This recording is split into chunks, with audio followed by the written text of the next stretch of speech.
Hello, everyone, and welcome to the Big Brother Hometowns Season 20 Cast Assessment and Draft, an annual tradition like none other. I'm so excited that you are here with us tonight to watch all the madness and us talk about these 18 incredible returning house guests to the BBH20 house.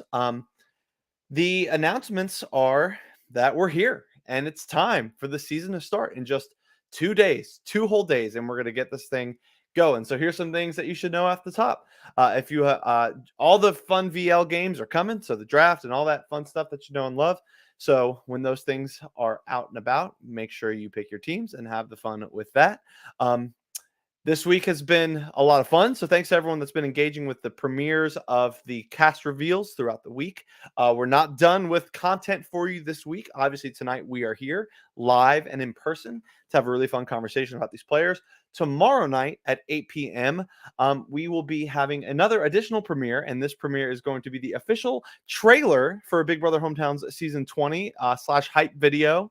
So get ready for that. Hopefully there will be another fun watch party tomorrow night where you guys can watch the hype video and trailer for this season. And then Saturday we get this thing going. Sunday, your first morning tea at whatever time Carl says. And that's that. So let's bring on some of our prod, or all of our prod. We'll have a chit chat for a minute, and then we'll get into the prod draft of it all. Start with my longest tenured BBH co-host. Been here basically since the beginning. It's Max Teddy. They can't get rid of me. I don't know. They keep trying, but we keep trying. I'm tenured, so. Next up, speaking of someone else that's coming close to tenure, for all of the hours upon hours he has spent hosting the aforementioned morning tea with the aforementioned CLC, it's Carl. Hello. I have nothing else to say. Wow, that's unusual. Gotta say it. Next up, let's bring one of our newest members of production on to the screen. I am very excited that he is on board with us this season. We found him on TikTok, and he hasn't left since. It's Kadri. Y'all are truly blessed by my presence. Okay. Say no more. Next up, if you've seen any of the graphics, I think I meant that as a good thing. It came out like as a bad thing. Did you though? Did you though? In my heart, I did. Girl. Next up, if you've seen the graphics, he did them. It's Dr. David Lee Farrell, of course. Hello. I don't have it. I don't. Next up, it's the captain of Team K-Pow and Team Tay tonight, because Tay is not here, so that leaves K-Pow. Hello, everybody. We are drafting for Team Not a Guy. We'll see if your draft team reflects that as well. We have to wait and see. Next up, it is the other newest member of production. I think she's in a place where she can... I think she's running to grab her computer. And her video looks super choppy. We'll bring Ashley on in a minute when I see some stability there. In the meantime, if you've watched any of the Road to BBH20, hopefully you have. If you haven't, please go watch them. They are really, really fantastic. A lot of fun conversations. He hosted every single one of them. It's Mitchell Stokes. Hey, everyone. Welcome back to another one of our preseason podcast. Oh, wait. Wrong intro. Sorry. Hey, everyone. Well, I saw. Did the joke land? My internet sucks ass right now. Did my joke land? I couldn't tell. It landed. Joke is better than your internet. Yeah, joke is better. Yeah, Are you hanging certainly out with Diamond right now? Let's see if Ashley can say words. I'm going to bring her on. There she is. I literally just got home from vacation. Literally. So I'm here to draft. I'm excited. Amazing. All right, I'm not going to get to everyone right now because we'd be here all night, but I always like to open these off with just kind of some generic discussion topics of sorts, or just open floor of some capacity. But I am going to go to Max first because he has been with me the longest and because we're about to embark on season 20. Max, when you look back at the last 5 years of BBHing, what comes to mind and what has led us kind of to this point? Wow. When I look back on 5 years of BBHing, just just really the evolution comes to mind. Just like the giant gulf from where we started to where we are now is just so strong. It's been a really steady growth and a really steady just like accumulation of like really cool people in the community. It's so cool to see. And I'm glad we get to celebrate that with our 20th season with some representation from across the board. Yeah, BBH is just a really cool thing that I've done in my life, and I know it's impacted. I think we were talking about it in the project. I think definitely north of 200 people have played this game. And so the reach that it's had is really cool and something that none of us could have ever imagined back when it was just like us scrounging around for anybody to play this, and back when we had to pay $20 to play BBH. Like it's really cool.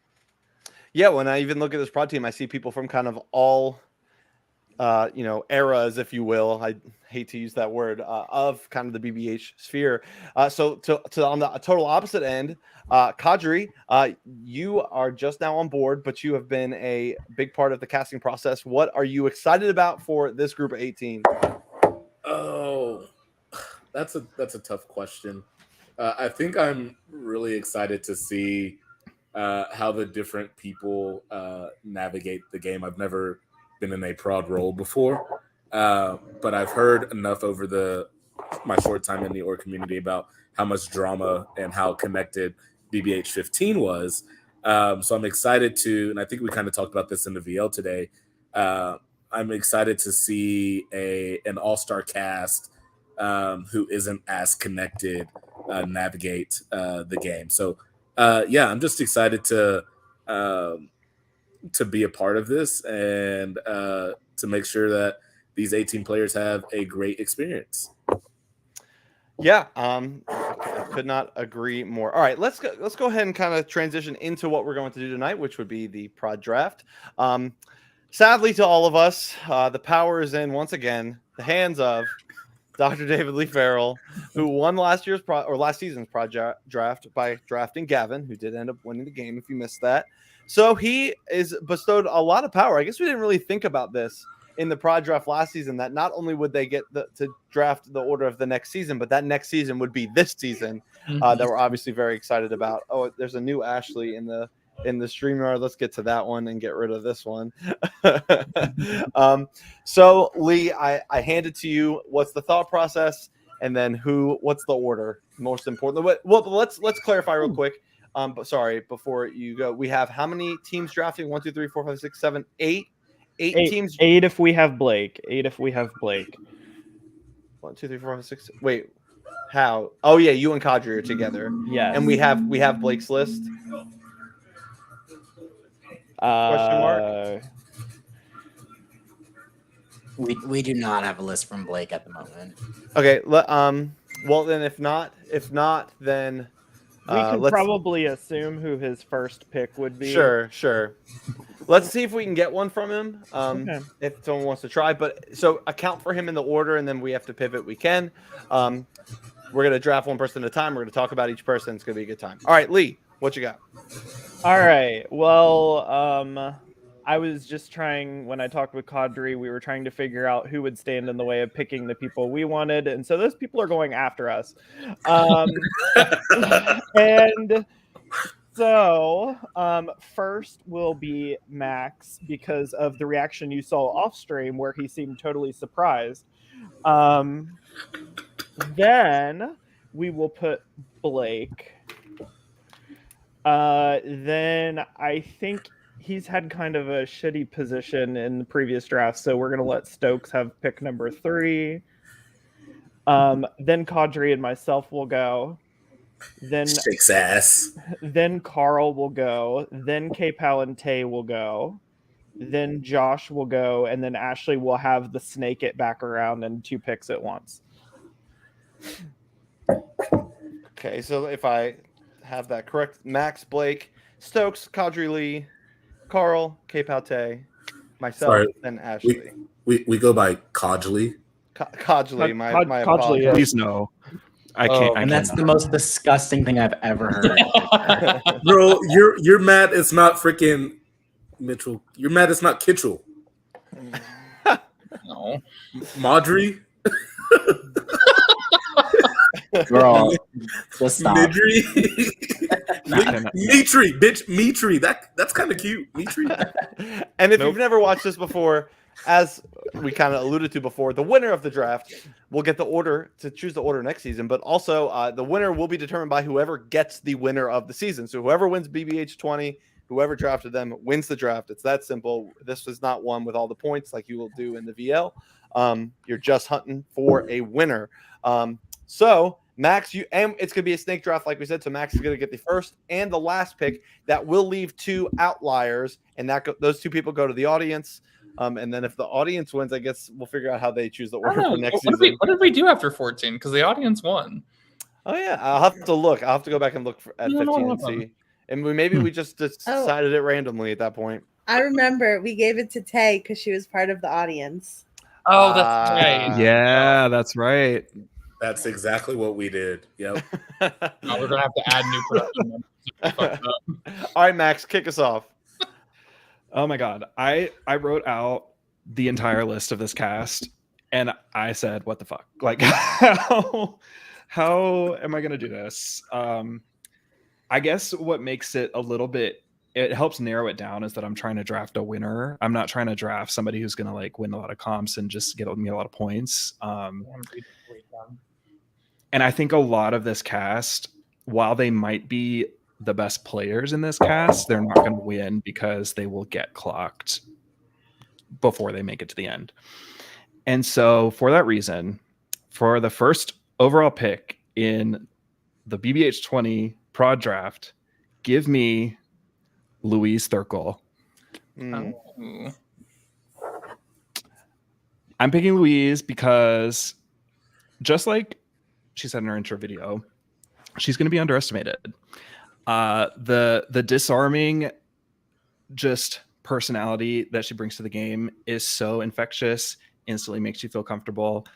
And I still think, even after a very solid BBH16 run, people will not be looking Louise's way as a threat, but rather as someone they want to work with.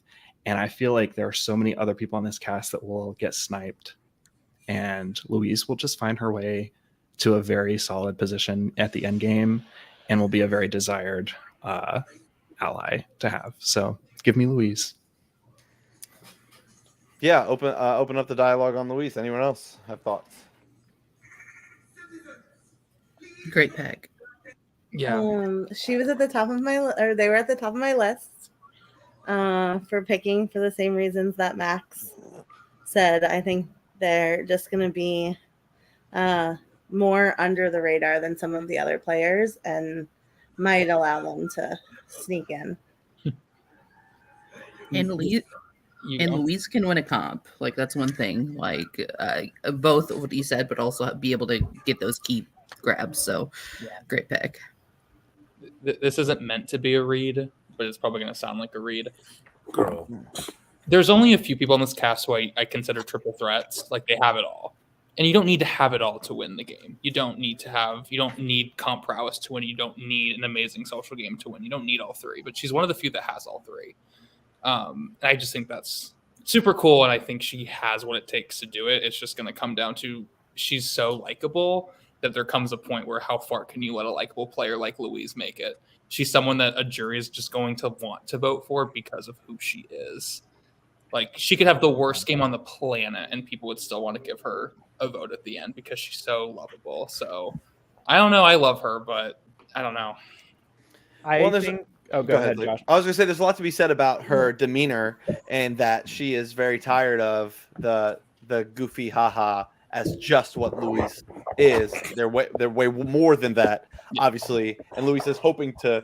I mean, she said she's going to take them all out one by one, and go for that crown, which is what Louise wants. And it'd be great if that's what Louise gets. I think so. I've played a game with Louise where she won, and that was great. The thing I think serves her well, and again, like what Carl said, this is not meant to be a read, so I'm sorry if this sounds like a read, but if you look at the people coming from 16, she is not the biggest character. She is not the biggest threat coming in from 16. So, like, you are not going to pick her off first if you're targeting a 16 person. And I think that serves her well, but we all know she should be the most threatening person out of that group. But if you're looking at like BBH performance and BBH tenure, it's not as prominent. So if that's all you're looking at and you're not looking at the full like resume Louise comes in with, you're going to underestimate what they're capable of. I disagree. I do. What'd you say? Not the in-team fighting. Yeah. I do think that Louise. I love Louise now. I do think. I do think that Louise comes into this game one of the bigger threats, especially coming out of 16. Because people have seen her play, because they are familiar with their game, because they know not to underestimate Louise. Like, this is not a regular season. This is an all-star second chances season. Like, these people have played before. They know what the hell to look for. So unless Louise, like, just completely turns on, like, and she doesn't have to do this, like, she doesn't have to do much of this, like, turns on the social charm and, like just truly excels elsewhere, I do think that she comes in this game as a bigger threat than most. Which when there's 3 or 4 or 5 finalists and third and second placers, and like Luis is, I think you're incorrect, Kadri. But no, and guess what? And you are entitled to your opinion. You're wrong, but you are entitled to it.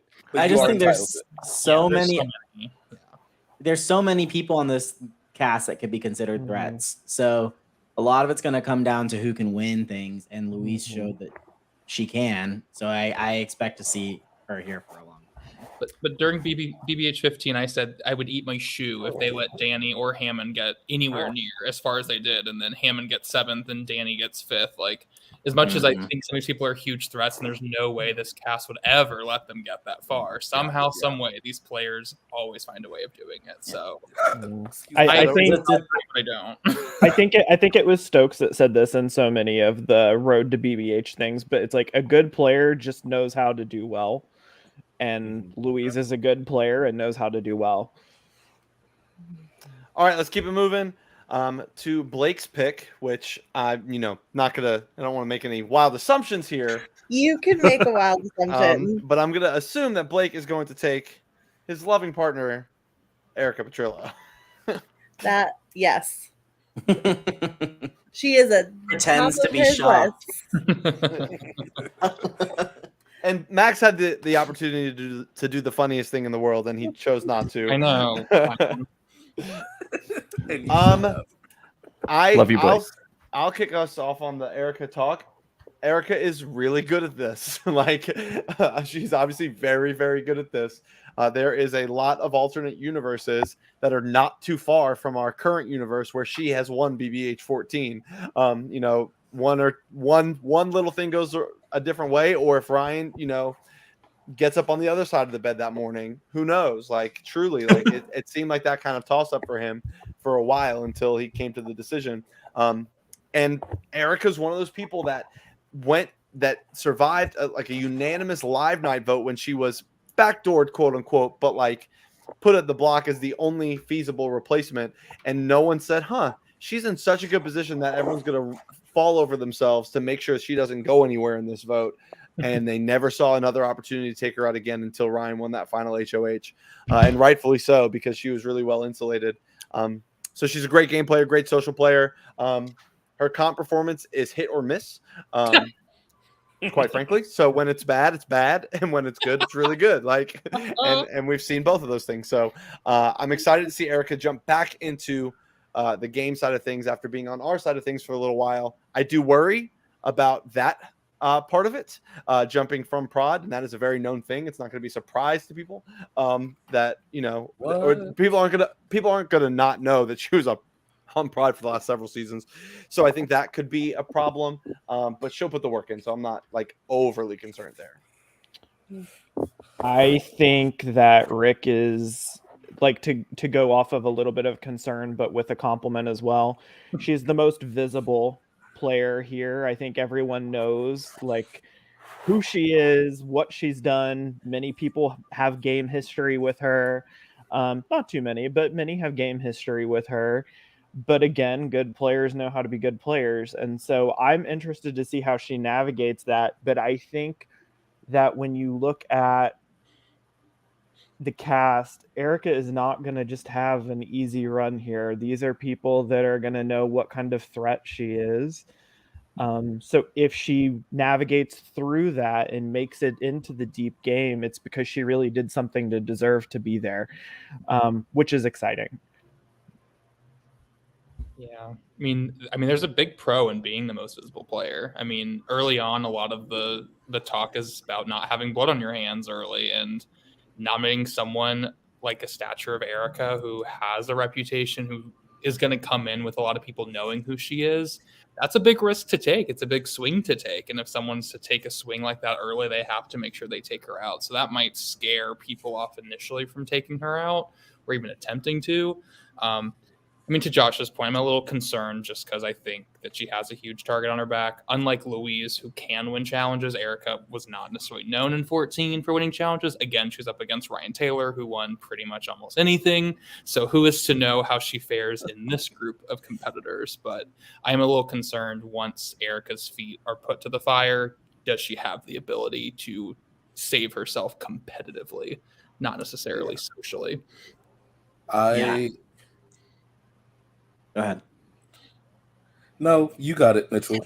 Okay, Boo. I'll go real quick. I'll just say, I think just like Carl said, Erica's one of those people that we should be sitting here saying if they let her get to the end, they're silly. But I wouldn't be surprised if she is sitting at the end at the same time. Yeah. But and then I was going to say something very similar. Look at us agreeing. Look at us agreeing. We're still in a fight. I am also concerned for Erica, but I think of the bigger threats on this cast, she is the most capable of getting herself out of those tricky situations, especially with being like essentially the face of this franchise for a little bit, kind of thing. So, anywho. Would not be surprised if she's at the end, but I do think she is very well equipped to get herself out of those situations. All right, let's keep it on moving. Mitchell Stokes, the number 3 pick. This might be the highest you've ever drafted. And it won't help because I'll lose like I lose every single one. Who are you dooming? Yeah, who am I dooming? And I'm so sorry to do this to her, but I have to pick I have to pick my friend Megan. Yeah.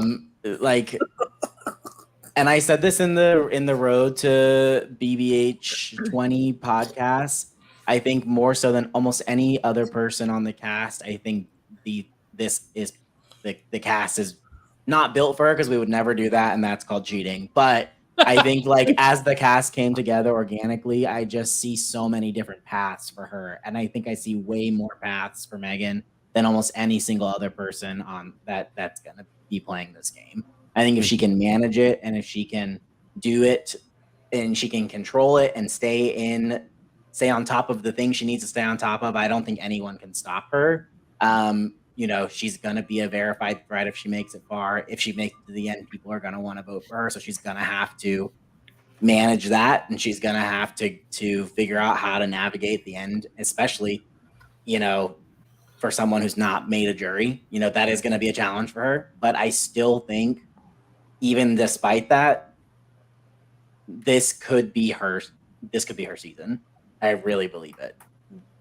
How's her compability, Stokes? Like, she was great. Did she display more and endure? Like, she was in the top, like always towards the top of every comp in season 17.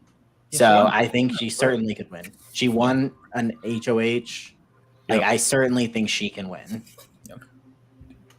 Yeah, I think her ceiling is really high this season.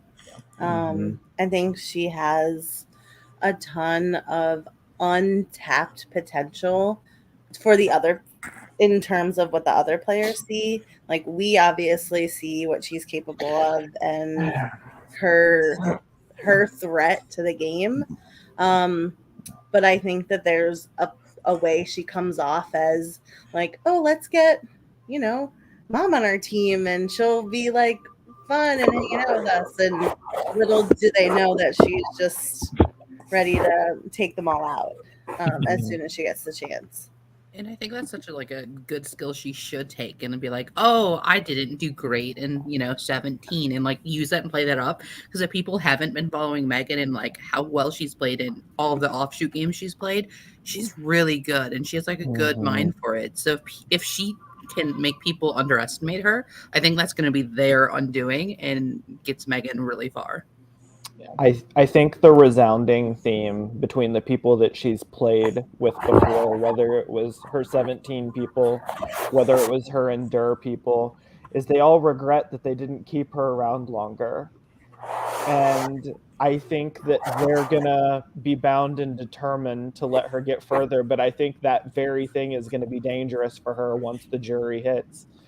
I do worry about that. But there is not a single person on this cast that I want to see improvement for more than her, because I know how badly she wants it. And I'm rooting so hard for her. Yeah, it's time for her to take that next step in her org career, if you will. And this is the opportunity to do it. This is really the opportunity for her to do it. And she's great. She's one of the most lovely individuals. So social game will be great. It's a matter of, I think it's for her, it's a matter of her spreading her wings a little bit in terms of the social landscape and allowing herself to have her hand in some multiple cookie jars, carefully, of course. But if she's able to do that, I would imagine, as opposed to last time where she kind of got hunkered down in a couple spots and that, leads to her undoing just a little bit. If she spreads herself out a little bit, I think she'll be in good spot and maybe win some power here or there. Would be fun to see. And she knows what she's in for this time. When she played 17, she was a full noob. Had no clue the strategy, had no clue what to expect.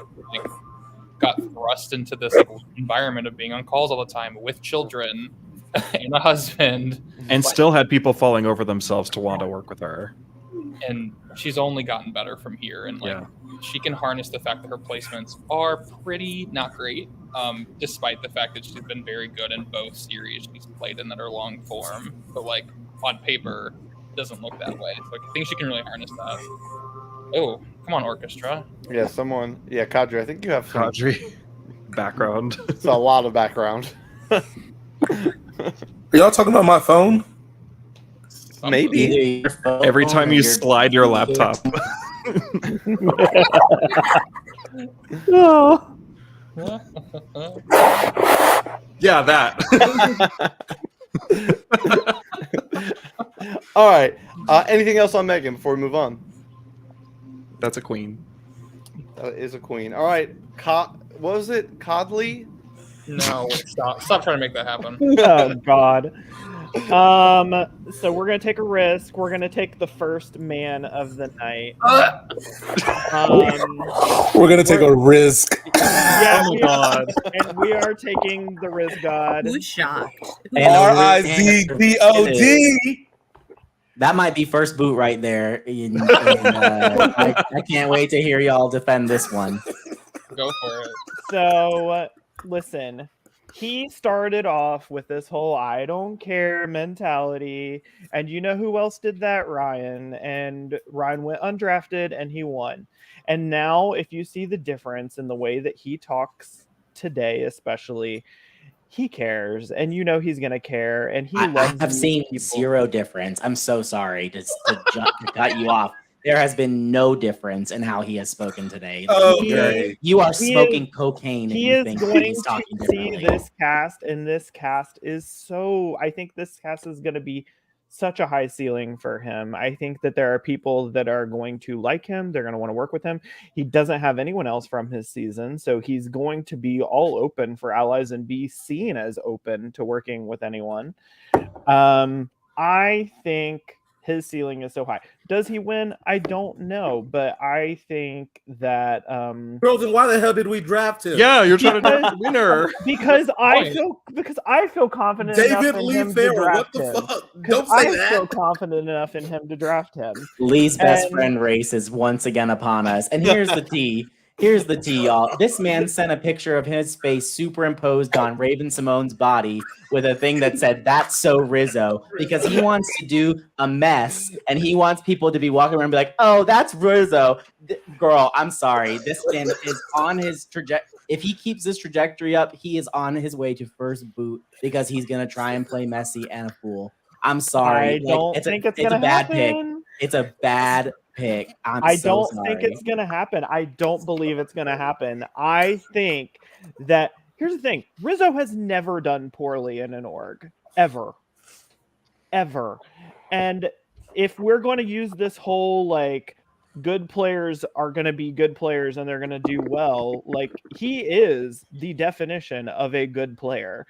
And I just don't see an early exit for him.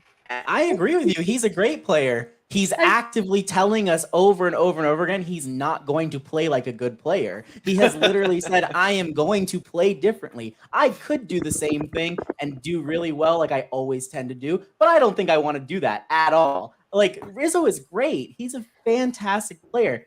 But everything he is telling us is that he is going to actively try to play in the contrary thing that he knows will get him to the end.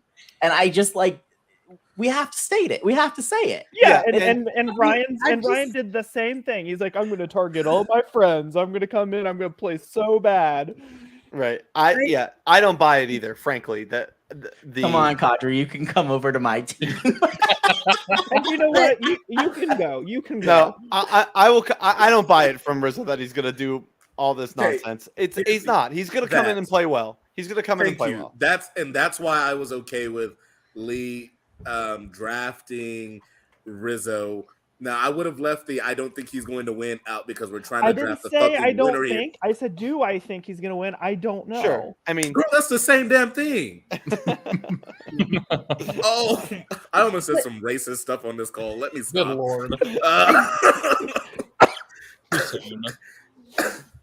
Anyway, go Rizzo. He's not a woman. I'm really interested to see what Rizzo will do with, I don't know his connections within the cast, so I'm really curious to see who he gravitates to and what the first few days kind of work for him that way. That's what I'm curious to see from Rizzo. I think he has potential to do well if he does cut all the shit he's talking about in his DR and just come and play a game that's Big Brother. Like, play it, don't overcomplicate it. That's what I'm excited to see from Rizzo. Yeah, let me be clear. I would love that. I think Rizzo's great. I don't want him to watch us back and think that I hate him because I do not. But based on the preseason, I have very poor feelings about how he's going to do. and that's fair. If you take what he said at face value, then you should say exactly what you're going to say.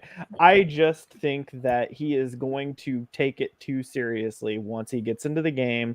He sees that there are people he really likes and would really like to work with. And I think it's going to do a total about face on what he's told us. I know it'll be talked about later, but I do think that Rizzo is one of those people that needs to get through round one. I think, in my opinion, I think like based on the cast that we have, I think if he survives round one, I think he'll be good. But I think he needs, in my opinion, I think that's what he needs to do. No, I agree. I mean, I agree with Josh. I agree with everyone that everything's been said. I don't think Rizzo's going to come in and be a complete mess, but based on what he's told us, I don't have high expectations coming in. I will be pleasantly surprised if he does what I expect him to do, which is to play the way I expect Rizzo to play, make it far as he always does. He is another player in the triple threat club for me. One of the few that really fits all three. Has it all. He has the brain for this game. He's like him challenges when he needs to. I mean, he's the last remaining man of a man onslaught in 12, and that's because he was the most likable of them. Even if he's on the bottom, he can find his way to position himself up. So he's a great player, but the question is, what Rizzo are we getting in a couple days? So, well, the reality is we've never seen this other Rizzo that he's Who So- has? No, Yeah. exactly. So like, what's the thing? You can't change the stripes. The tiger can't change the stripes. Oh. Whatever. Anyway, You can't Yeah. teach an old Emily, dog new tricks. 45. Wow. I think What? the thing that's so interesting though is, and I think I've said this to you all, I think coming off of having just won a game, it's kind of like a defense mechanism too. It's like I know I'm probably he's probably thinking like the odds of him winning are not as high in his book because he's just won. That's very visible. So he's like, if I expect to do poorly, then anything's going to be great. And I truly think that's why he talks the way he talks. But I think that he is going to do great once again. All right, let's keep it moving. We're about 40 minutes in and only 4 picks deep. So, Carl, it is you. Yeah, I didn't have a great plan for today, honestly, because there's so many good people on the board that I just wanted to go near the back half so I would get 2 strong picks. This pick is completely biased, and I don't care. I'm picking my favorite character in BBH period, and that's Nikki. I'm taking Nikki. Yeah. Nikki is As you she should. gave me truly so much whiplash in 17. I started to doubt who I was as a human half the time because I went from absolutely despising her. I mean, I knew her before she played 17. I came in despising her for the first couple of weeks, being like, I want her to have the most cruel demise in this game. To me, rooting for her every second she breathed. Like, truly the roller coaster Nikki put me on, from being the like constant edger in the house as the swing vote, edging everyone on, thinking that they were in the majority, to her doing whatever the hell she wanted. The cold-blooded nomination of Hannah at the first live night after 10 minutes of being like, Hannah, I would never backstab our friendship. I would never do that. I'm nominating Hannah. Like, she's cutthroat. She won so many challenges with her back against the wall and then flipped the game to make it to the final 3 and came up. What did she lose the tiebreaker by? 4, 5? She lost the tiebreaker by this, and she would have won 17. She literally was that close to winning the crown, and she doesn't have a big personality, which I think really serves her. She's a very calming presence. So I'm really high on Nikki. I feel bad that her sleep schedule is about to get wrecked to death again, but I'm really high on her, and I just want her to do well. Will she win? I don't know. Probably not, honestly. I think she's too big of a threat, but I want her to do well. So I'm picking her because I don't care. I know we haven't talked at all about opening stuff, and so I won't say much at all, but I will just say I think the opening round stuff will benefit a player like Nikki. So I think that she has the opportunity to wield some power early on and build some allies, and I just hope that she takes advantage of whatever power she can win in the early game, because she will win a comp before she leaves this game. Whenever she leaves this game, she will win a comp. And I just want to see what she does with it. But I do think she will take us on another roller coaster. I do think she'll be a little frazzled, and we love to see it. Yeah, I'll be the contrarian here. You guys were really up in arms about Nikki's game for like the first third of it. Yeah. I mean, it turned around, and all power to her. But I don't think she's gonna be able to do that again. I don't think a roller coaster is a good idea here. No, God, no. Stability is a good idea, and I don't know if we're not going to get a roller coaster. And so yes, could have won at the end, probably does win, because she probably cuts Lauren and takes Steph and beats her. No offense to Steph, but that's probably what would happen. And that's great, and it would have been super deserving and a super interesting story. But that super interesting story does not always equate to most consistent of a player. Sometimes the best stories in BBH are the most up and down of the stories. So, well, the reason she was in the position she was because she was not the most active human being in 17, and the sides formed around her, and then realized, oh, we need one more person, and then they realized, oh, there's only one person left to be picked, and that's Nikki. After no one gave her any time of day, so then she was in her villain era. She's like, well, I'm being ignored, and now everyone wants me all of a sudden. So she took advantage of it. She lived in the moment of being the popular girl on the cast, and then ruined my self-esteem, everyone else's self-esteem, because she made everyone think that they were in power, and then she decided half of you weren't. So and she said she's going to be more active at the beginning of the game, and she wants to have more stability. So, like, I think that roller coaster, the catalyst to that, will hopefully be eliminated. Oh, also my favorite tradition at the cast assessment is that Rayanne is here, ready to say that every person is going to win. It's my favorite tradition. I love it. All right, anyone else? If not, Love, we move love on to Nikki. That's it. That's all to say. Mom. to Team Tapow. Oh, that's Okay. good. Good. Great name. Great name. Okay, what the hell? Great name. All right. So Tay and I have been talking back and forth, and we decided that our first pick is going to be Caro. Arrow. Could have called that. What? Hey, it was a joint decision, okay? It really was. It's a great pick. No, but we do think that she is like the epitome of a social and strategic player. And once she gets into the game, we have no doubt that she's going to find her footing and be at the forefront of conversations and decision mades, and we just like running how the game is going and being played throughout the season. And I think she has a lot of room for relationships to grow over the course of the season, and that she's going to be set up to do really well given her skills and the cast that's assembled. So Watching her play is so fun because like you're drawn to her. Like people want to just go talk to her because she's so fantastic. So I think she'll be easily able to pick up that. And unless she's clocked for that, I think she has a good few rounds of people just wanting to like be around her. She's endgame for me. I don't see a world in which I see her in the top 6. She's just someone who is that perfect level of under the radar, but in power. She just really she runs a social strategic game. She knows where her strengths are and she focuses in it. No one is going to give more activity than her. Like, my God, the amount of, if she gives the same amount of effort she gave in Traders, a low effort game, God help us for what she's going to give here. Mm-hmm. Like, she has been dying to play an org for a long time. She's been waiting. She's been asking me in DMs, like, what orgs can I play? What orgs are casting? She's dying to play, and I have no doubt she's going to kill it.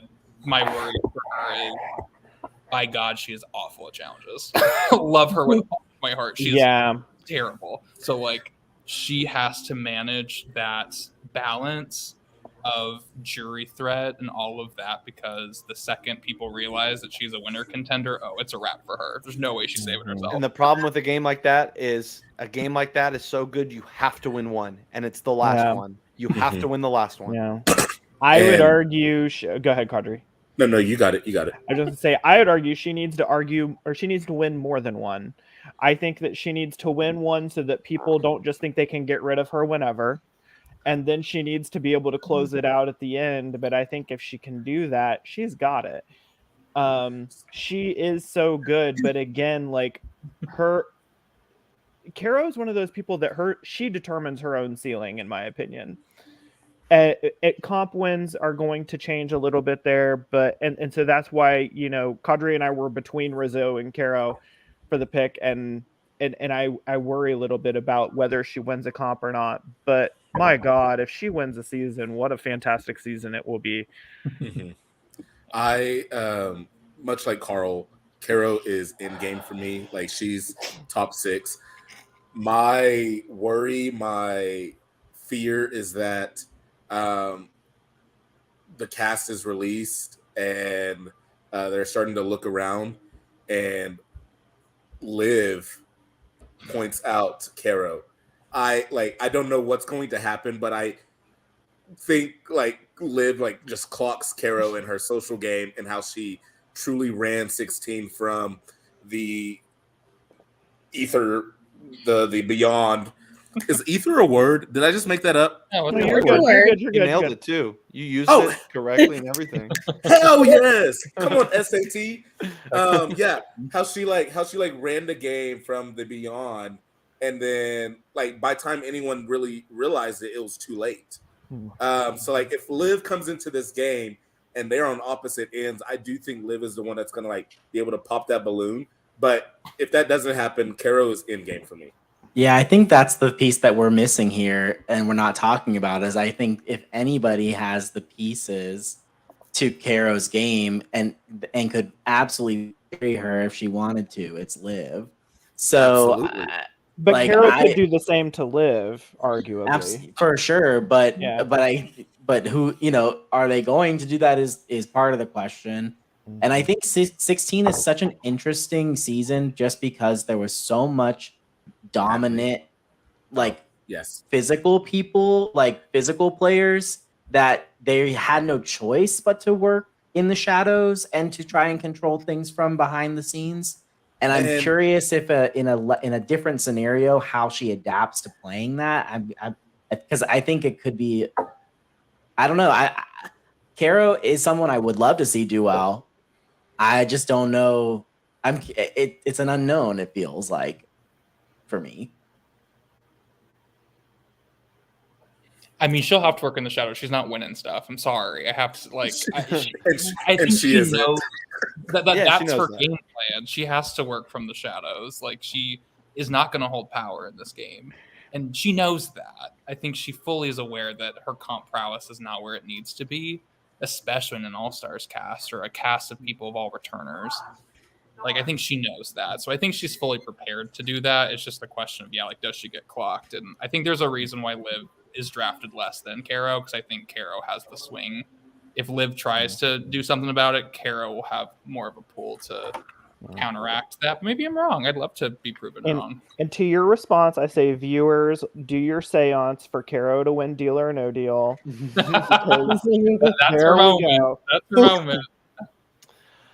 All right, it is my pick now, and I've been thinking through this, and I'm going with my head here, and as opposed to my heart. And I am surprised that this person has not been discussed in any capacity up to this point, and was not even, on the tip of the tongue of anybody. And I'm afraid to say that the writing is indeed on the wall, and I gotta go with Lamont. Lamont. You can have him. All right. Whoa. All right. He was second on our list, so That came out more petty and shady than I wanted it to. It did. Damn. Did it explain? I'm not because I'm dying And now. karma came for you. Oh my god. Really sad.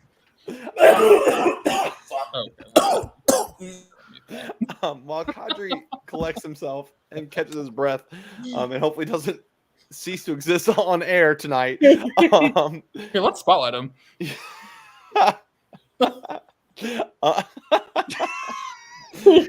I'll get free feet. Oh my Free God. feet. Oh my god.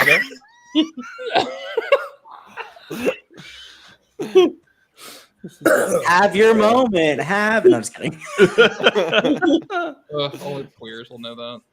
All right, Lamont. So we've been vocal about how excited Lamont is, how determined Lamont is, about how in a number of ways he was one of the first people we had penciled in for the season long before it began, long before it was even conceptualized in any meaningful way.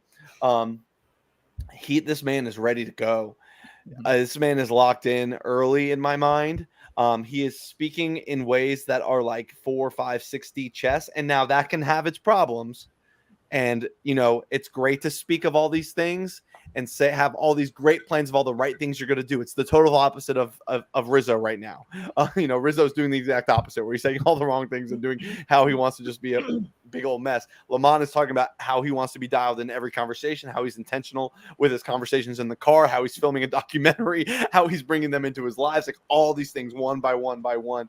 And if there is a world where this like dialed in focus Lamont happens and he cleans up the mistakes of old, boy, oh boy, I'd be terrified of him. He's going to be a very difficult person to get out of this game.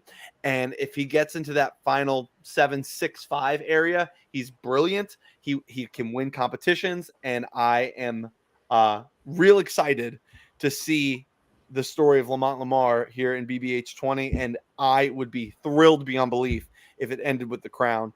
And so it's hard for me not to take him here because I think that he's a really strong player and he's ready to go. And I'm interested to hear the commentary on Lamar. I would imagine it's going to be fairly positive, but I'm really high on him. Lamont was our second overall pick for our team. We were hoping that he came back around to us. But yeah, I think Lamont is such a big-brained player. And I think had one or two things went a little bit differently for him in 17. Like he was endgame. And I have high hopes for people who finished early jury in this game. I feel like they're set up to probably do the best coming in. And Lamont is one of those people for me. Lamont sent in a preseason. He sent in several preseason confessionals, but in one of them, like Josh alluded to, he had a very detailed plan for how he wants to talk to people. And one of the things he said that he wanted to do was, if somebody mentioned that they like something, he wanted to have it in the background of his frame so that they see it and they like make that connection with him. And it sounded like he was gonna like go to great lengths to really deeply connect with people. I think it's going to be a very fine line of making sure that it comes across authentically and that he's not trying too hard to do that, because if people get a sense that he's like just trying to talk about something because they're interested in it, and they choose to like see that in a way that he is not intending, then that could go poorly. But I think in terms of the effort that's going to be put forth into making sure that they do well, like Lamont is like top of the list for sure. Lamont is Lamont's worst enemy. Lamont is nosy. He wants to know all the tea. But Lamont hates asking the question. He would rather try and figure out like through his own like weird beat around the bush means, but he's very nosy. He likes to stick his hands in things that he shouldn't be sticking in. And by God, I love a villain. He's a villain. He's got no time for bullshit. I mean, his relationship with Hannah was one of my favorite storylines ever, because they would have the worst calls yet would leave feeling like, we're terrible for each other, but I won't take the shot. Like he needs to find that line of being authentic to himself, but like not causing a stir, because he tanked his game in round 2 when he came for Austin the way that it ultimately played out. From then on, as much as he tried to rebuild his status in the game, it never achieved what he could have had in 17 because of how all that fell out and all that turmoil. So I'm hoping he does what he does best and stays out of stirring the pot a bit too much. I know he wants to. I think sometimes Lamont lives a little bit too much in his own reality, just a little bit, and that's what leads to some of the pot stirring. And so he operates on his own truth, which is sometimes like half truth of what's actually going on. And so that leads to the house meetings, that leads to the calling people out, that leads to the writing on the wall and all those things. So if he can have a little bit better read on the game, which will come through really making those social connections and kind of reading people that way, as long as he doesn't get too in his head in that way, I think, he can clean up what the things that went wrong last time. And one thing I think Lamont doesn't need the extraness, the putting pictures on the wall, because if you sit on a call with Lamont, like we play games with Lamont, it's so easy to talk to him. Like it's so natural. He's able to ask questions about you, get to know you without feeling like it's something like, oh, getting information. Like it feels so genuine. So like I feel like he's gonna try to do too much, and that will fuck his game up. And I just wish he would do less. Do less. I love him. That's so great. I want him to do so well, but one of the things I think stands in his way, I'm so curious to see how it goes, is I think he's one of the only people that actually has a rival here from his season. Like he and Megs kind of went at it with each other in their season. And when you come back, it's really easy to say, well, we're gonna play differently together this time, but oftentimes we don't see that materialize in the way they say it's going to happen. And so I'm so interested to see kind of how the skeletons in his closet come into play for him, because he does have baggage from his season here. I don't really know the status of his relationship with Megan. I think it's more positive now. But Megs has been kind of gone, and I don't want to make this about Megs, but like the rivalry could very much re-spark, and we've even seen it be talked about in their chats. So they curious. Also have the most people from their season on the season, which could inherently make them easy targets early on. They're either going to stick together and do well, or they're going to get picked off early because it's an easy thing to do because when I say so many of them, there's one more of them than there is of season 16. So let's be clear about that. There's it's not like they have a ton more people, but they do have the most. So I could easily see him being the victim of we got to get out someone from season 17 kind of thing. And yeah. All right, Ashley, go ahead and round out the first round of the draft here. Oh gosh, I've been on vacation all week and I truly haven't really thought much of a strategy. So, I'm gonna go with Trey. Oh, I think Trey has so much potential we didn't get to see in 19, and I think he has a great chance of running the table. I think he can get in there socially. He'll be unarming. People won't realize, what he's going to be putting in the work and behind the scenes. So I'm really excited to see what Trey can do without a twist fucking his game up, or I'm really just excited to see what he can do. And he said he wants to play. He's not coming to play Mr. Nice Guy, and I think that'll be a lot of fun to see. No, I'm excited to see the Trey that people have been talking about, because I haven't seen Trey in any other game other than 19. So I don't want to see that. I don't want to see that Trey. I want to see the Trey from season 19 who was in a fantastic spot until he got fucking twist screwed. I don't want to see the villain Trey. I want to see the guy who showed up and was sowing so many seeds and so many inroads for himself to get to the end of season 19. That's the person that I want to show up. I don't want to. Yeah, does he see that for himself? Does he know that he needs Damn to do it, that? Josh. I was asking that. Sorry, No, Audrey. it doesn't. He thinks he has to change his game. Like, he thinks he did something wrong. Oh, And that's what I'm so afraid of with him, is that But- he's gonna course correct where he didn't have to. mhm. Trey was my winner pick until about 3 seconds before Victoria decided to put him on the block. oh, Trey was endgame in 19. He was playing a brilliant game, and then obviously was screwed out the wazoo. Yeah, placement does not indicate shit, people. Megan is a great player and has yet to make a jury in either of her 2 long form games that are both not the second country. It just doesn't matter. I know Trey's gone far in Endure, and he went decently far in Instinct, and made the jury in both of those being a more blunt, brash personality who's has no time for bullshit and will call people out. But that doesn't win a game. And I just wish he would see that he was being an all-star player in 19, playing the way he was. I'm hoping he'll just return to that form, but I don't know. Because he has what it takes. He does. He has that crystal-like embodiment that he doesn't need to win challenges, and he has that way of being in good with everyone and can just slide wherever he needs to go as the game moves forward. He has what it takes. But if villain Trey comes out, I just don't see it for him. I just don't. Yeah, this cast may not want that kind of a villain energy so strongly. Yeah. But I haven't seen that, so I don't know that is what Trey's going to do. And let the record reflect, Rand's completely correct. Even when Trey's being a snake, he's still charismatic, but Sure. he's gonna burn people, and it's not gonna end well.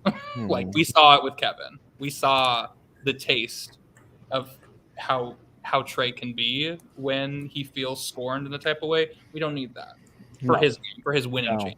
I'll watch it. I'll eat the fucking popcorn. I'll fucking please give it to me. But if he wants to win, let's not do that.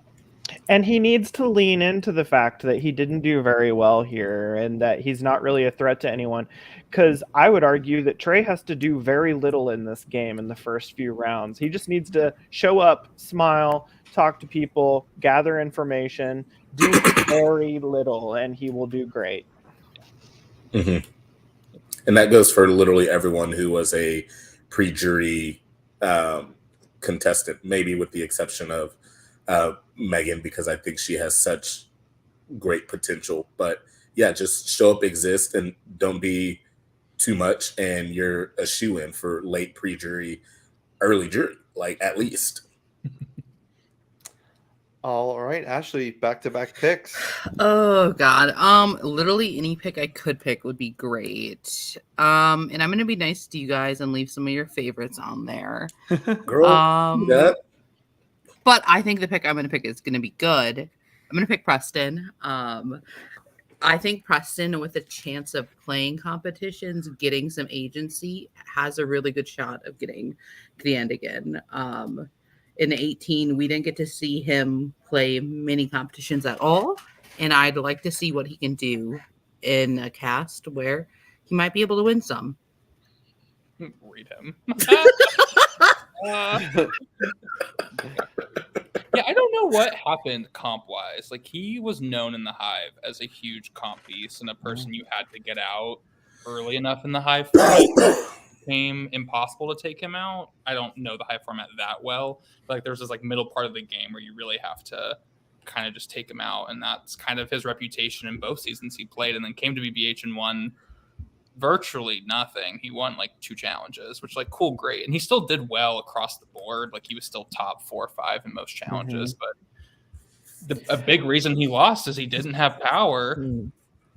Period. And then when he was in a great social position, he didn't use that to gain any power. So I'm intrigued to see kind of, one, if he can win, but 2, how he's going to utilize his social game, because he knows that's why he lost 18, is because I mean, the jury wanted strategy, and he couldn't back up how his social game influenced his strategic game. So I'm intrigued to see what he's learned from 18 and how he's going to bring it here.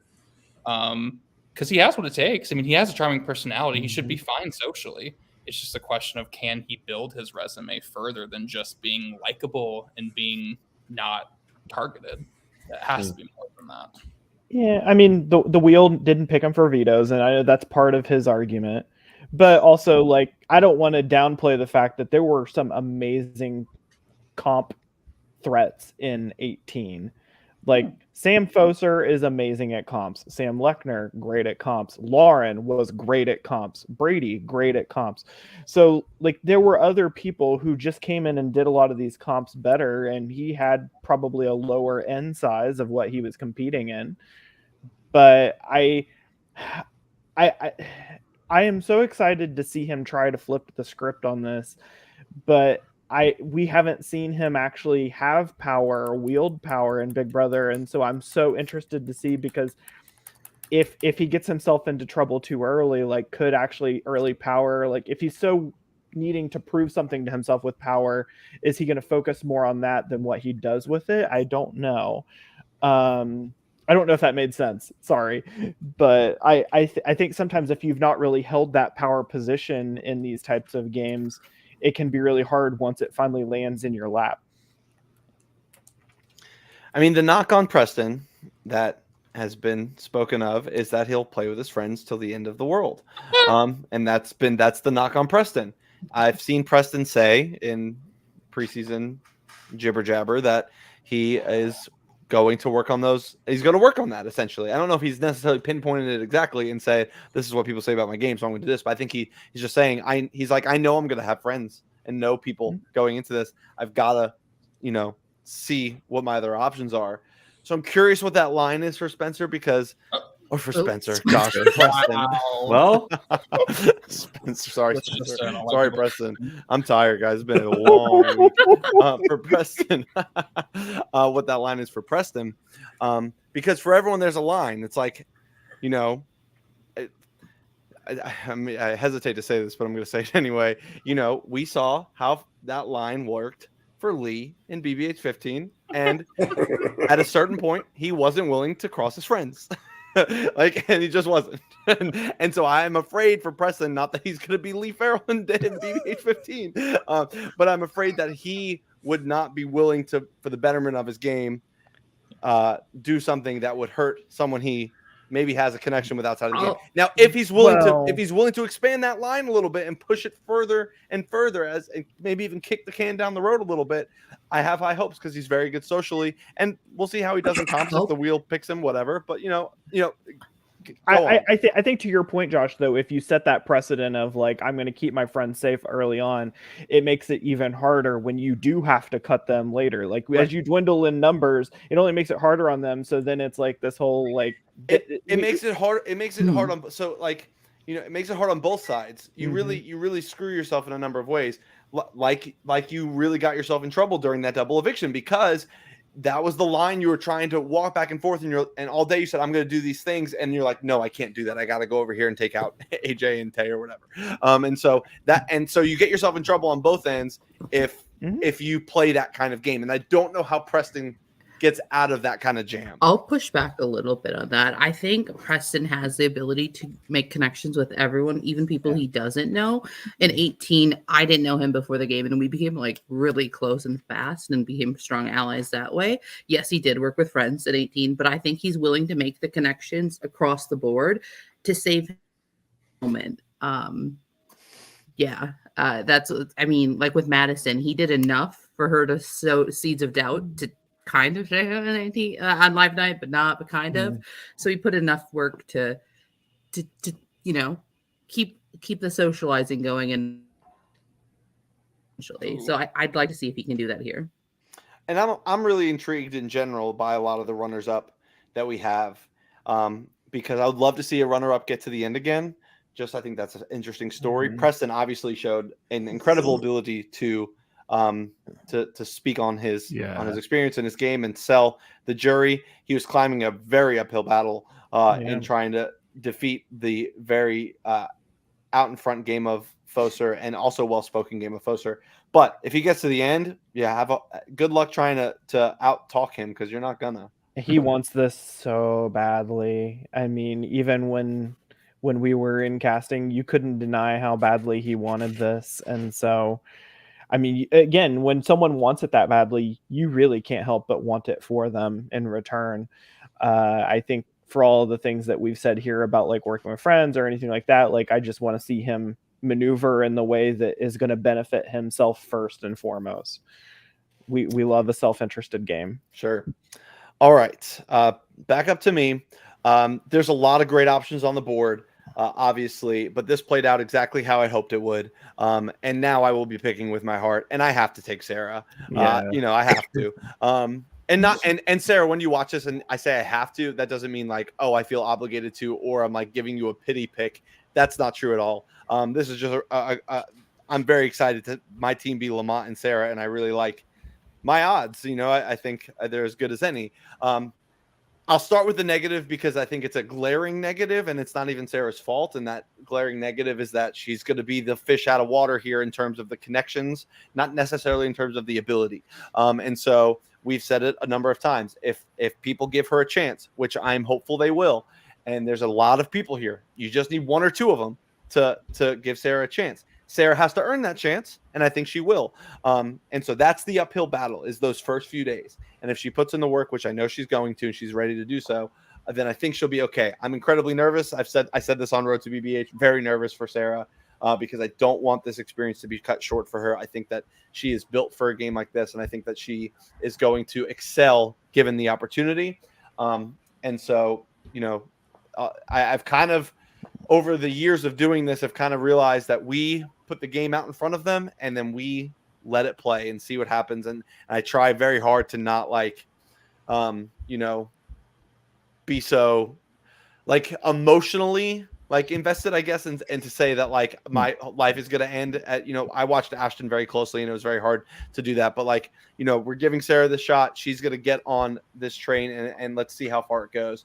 As far as the good from Sarah, Sarah and I have been talking a lot today, actually, because she, as we've noted, has been doing her homework, watching a lot of morning teas, watching seasons. She's prepared in that regard. She kind of has an understanding. I would say she really has an understanding of what she's stepping into. But she has actually now gone back even further, and she's been watching, OG BBH seasons. And so then I directed her attention to picture this, and she's been watching that.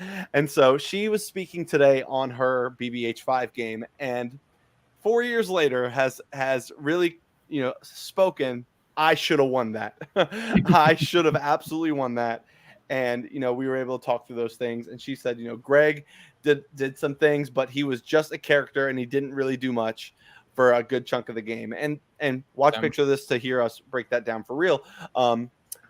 But Sarah played just a marvelous game. I mean, she operated from the middle, and I said this in the Road to BBH. She operated from the middle, which I said was a convenient term because she had two sides warring against each other, and she was on both sides, and they weren't worried about Sarah because they were too busy shooting at one another, and she could jump to either side at any time, and then the other side would be ready to do anything to work with her. People that she was close with, people she wasn't close with, didn't matter. Got her all the way to the end. She defended herself really well and had some unfortunate jurors that were immature. I'm going to call it they were immature jurors. Name names. John Oliver, Bobby Geddes, and Leighton Ward, all three of them, very incredibly. And Sarah said this to me today. She said, I'm really mad at John now 4 years later because he was really arrogant and he didn't give me a chance in the final questioning and all that stuff. Anyway, super excited for Sarah. I think that there's a lot. The ceiling is high for Sarah as well, given the opportunity by the other players, which I think she'll earn. And she'll win competitions. She's really smart and really good at these kind of things. So she's bring gonna it be on. fine. I'm ready. Yeah, she's going to be absolutely fine. I think the closer we get, the less worried I am about her. Mm-hmm. Just like as I refamiliarize myself with how she played season 1, well, not 1, but like season 5, and just thinking about the way she is so smart, and she will take all of the things that Carl says on morning tea, and she will apply them. And I'm not worried about her. So y'all are smoking crack tonight. Like, you cannot tell me she will not be on the block round 1. Right. We haven't discussed the twists round 1. She is on the block round unless 1. she wins. She could. She could. But she's on the block. Like, well, and that might mean it's a stupid twit. No, I'm just kidding. Is that? She's absolutely on the block round 1 because she is known by nobody, and she's the easy nomination, no blood. It's sad because her floor is so low, but her ceiling is so high. Like, she honestly could be the first boot, second boot, third boot, just because she's unknown and everyone doesn't want to have to vote out the friend next to them. And the person she's up against is just too well known and too beloved in the community. I am just not high on her until she makes it through 3 rounds or 4 rounds. Once she makes it through there, then we're good, because at that point, that stigma of being the unknown person is gone, and no one knows what she's capable of. Because I guarantee not a single soul has watched BBH5 on this cast. Not a soul knows what she's capable of. And I think they're going to want to give her a chance. Like, they're not going to just be like, let's shut her out because we don't know her. But Sarah, hey, I did try with Ashton Consalvo, and she didn't give me what I wanted. She's downstairs right now. Wait, really? She's at my house. Get her up here. I will ask her. Give her a chance. I tried on multiple occasions. I tried on multiple occasions, and she wouldn't pay attention to me because she was stuck in those bunker 1. So anyway, Sarah, sounds you like need revisionist history. and I tried, but Sarah didn't do what I wanted, or Ashton did what I would. Anyway, Sarah, you need caffeine to be your best friend, and you need to stay up till midnight. And I think that is what is going to be your pathway to success. You cannot go to bed at no damn 8 p.m. because most of these only for like the first few days. Well, she's on Central Time, so she's got a couple hour buffer as well. So okay, so stay up till 11 p.m. But like when you have people on the West Coast and stuff like that, she is going to have to wreck her sleep schedule a little bit. And I say wreck nicely, but wreck. Because these people don't know how to not be on calls, at least some of them. And they're not going to hold it against her if she's not always on them, but she has to get in there and try and get and meet them where they are as well. And I think she will. I really do think she will. And I want her to, and I want to see her do really well. But like Carl said, I don't think you could have said any better. Her ceiling is just as low as her basement is just as low as her ceiling is high. And so I don't know how she does. I want her to do well. I mean, just look at the VL though. The VL has fallen in love with Sarah in 3 days. So I mean, if Sarah can bring in that energy, that personality, that charisma to as many calls as she can get on, all of them, hopefully, maybe she can be, this loved house guests that they don't want to put up for a long time. I don't know what's going to happen. I might be playing hopeful thinking, wishful thinking, but Well, look, Sarah's- sorry, go ahead, Max. Sarah's going to hit day 0 hard. And Period. I feel like the day 0 is going to be her best friend, because when we get to the first nominations, like, I feel like she could very well make people love her so much that, like, even with like a nomination coming, it's very possible that she could avoid the block. I don't think it's inevitable that Sarah's on the block week 1 at all. And if she's on the block, she might not go home. Yeah, Yeah. well, I'm not saying she'll go home, but Right. I can't see a world. Right. I mean, not to talk about the twist entirely, but there's going to be multiple sets of nominations in the first round. I don't think that's giving away too much for you guys to know that 2 days before the season starts. But What? No, just kidding. yeah. And You so didn't tell that, me about this. yeah, and so that makes it difficult. But we saw Ashton in that same season. She did enough over Monica to avoid that. I don't know if there's going to be a Monica in this situation, but Ashton also won the veto, if you want to call that a win. And so I'm nervous about Sarah being on the block in that first round, but I'm not necessarily. There's so many things that have to go wrong for her to go home in that first round, that I think she overcomes it through a social game, which she'll have. I just think if you are another returning player, this is someone who really doesn't know you. This is someone who doesn't know what you're capable of or your history and won't use that shit against you and will be happy to work with anyone who picks her up, I think. Yep. And there are a few people who I just think would be amazing picks for her. Again, it has to go just as right as it would have to go wrong for her to leave, but I really want to see it go right. Yeah, I just think that there are so many people who are playing for final 2 on, like, in this cast, there's going to be so many people who are playing for endgame on day 0 that people are already going to see or try to get their pieces lining up to go after the other people that are in the cast. And she is just going to be, people are going to think that she's one of those pieces that they could just pick up. I don't think she is, but I think people are going to think that. Functionally early on, she might have to be, and that's okay. Yeah. I hope so. We say this every season that these newbies, they're going to get picked up, and then every season we're fucking wrong because they don't pick them up. I mean, some of them do, but like 15, we were dead wrong. Almost all of the outsiders got picked off early. Like none of them got picked up. Like Ashton, sure, kind of, but like she wasn't winning the season. So like I'll push back on that a little bit. She has That's another conversation. Very but, like, little agency, but yeah, let's move on. like that's the thing. It's like, are they given truly the fairest of chances in the past couple seasons? Not all of them. A good majority of them aren't. And I'm hoping that this is a different cast and she'll have a better chance. I'm just going to be pessimistic and hope for the best, because if it happens, then I expected it, and I fully expect her to be on the block round 1, just because it's like, oh, no one knows her. Why not? Fuck it. So I'm hoping not. I'm hoping people will give her a chance and she'll make it far, because she has the capability to do it. It's just sadly power isn't in her hands early on. That's the unfortunate part. But it could be, because I think that she could potentially. I really do.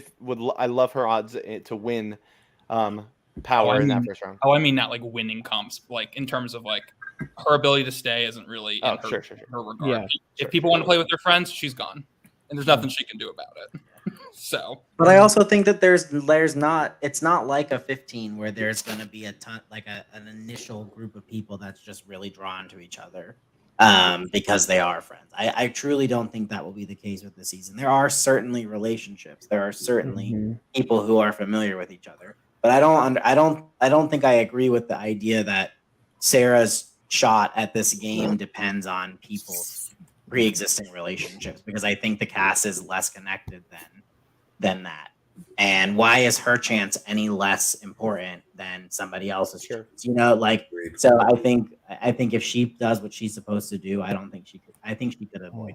And she's just done so much homework for this, and like she is going to be underestimated, but she knows so much coming into this, and that's what's so exciting. Plus, I also just don't want to lose half the VL if she gets evicted. Yeah, right. I mean, half the VL will leave. Yeah, not And to I- Stokes, and which I is will. Lang right now. not to trigger Stokes, but like Sarah right I literally almost burst into tears. Relax. now. That's my fear is that she does everything right, but she's still not Right. given the chance that she deserves. Like that's She'll my be fear. better. Well, this is about Erica Langhouse, guys. And I will say this one last thing, and then we can move on, is that there is no Ian to Sarah's Ashton, this time around, where people were like, oh, we got to break up Ian and Ashton, which is so stupid. But like that doesn't exist for Sarah, which I think is good. And good thing it's not actually Ian because they're not really friends anymore. Anyway, Team Tapow. Okay. Girl, not you Yay. exposing them in front of every Ashton, get on here. all five viewers. Ashton, get in here. Texting Ashton Is right is now. is that Ashton. is No, it- no, is not it- Ashton. Ashton and Ian are fine. You said that they Oh. weren't friends I anymore. was talking about Sarah and Ian.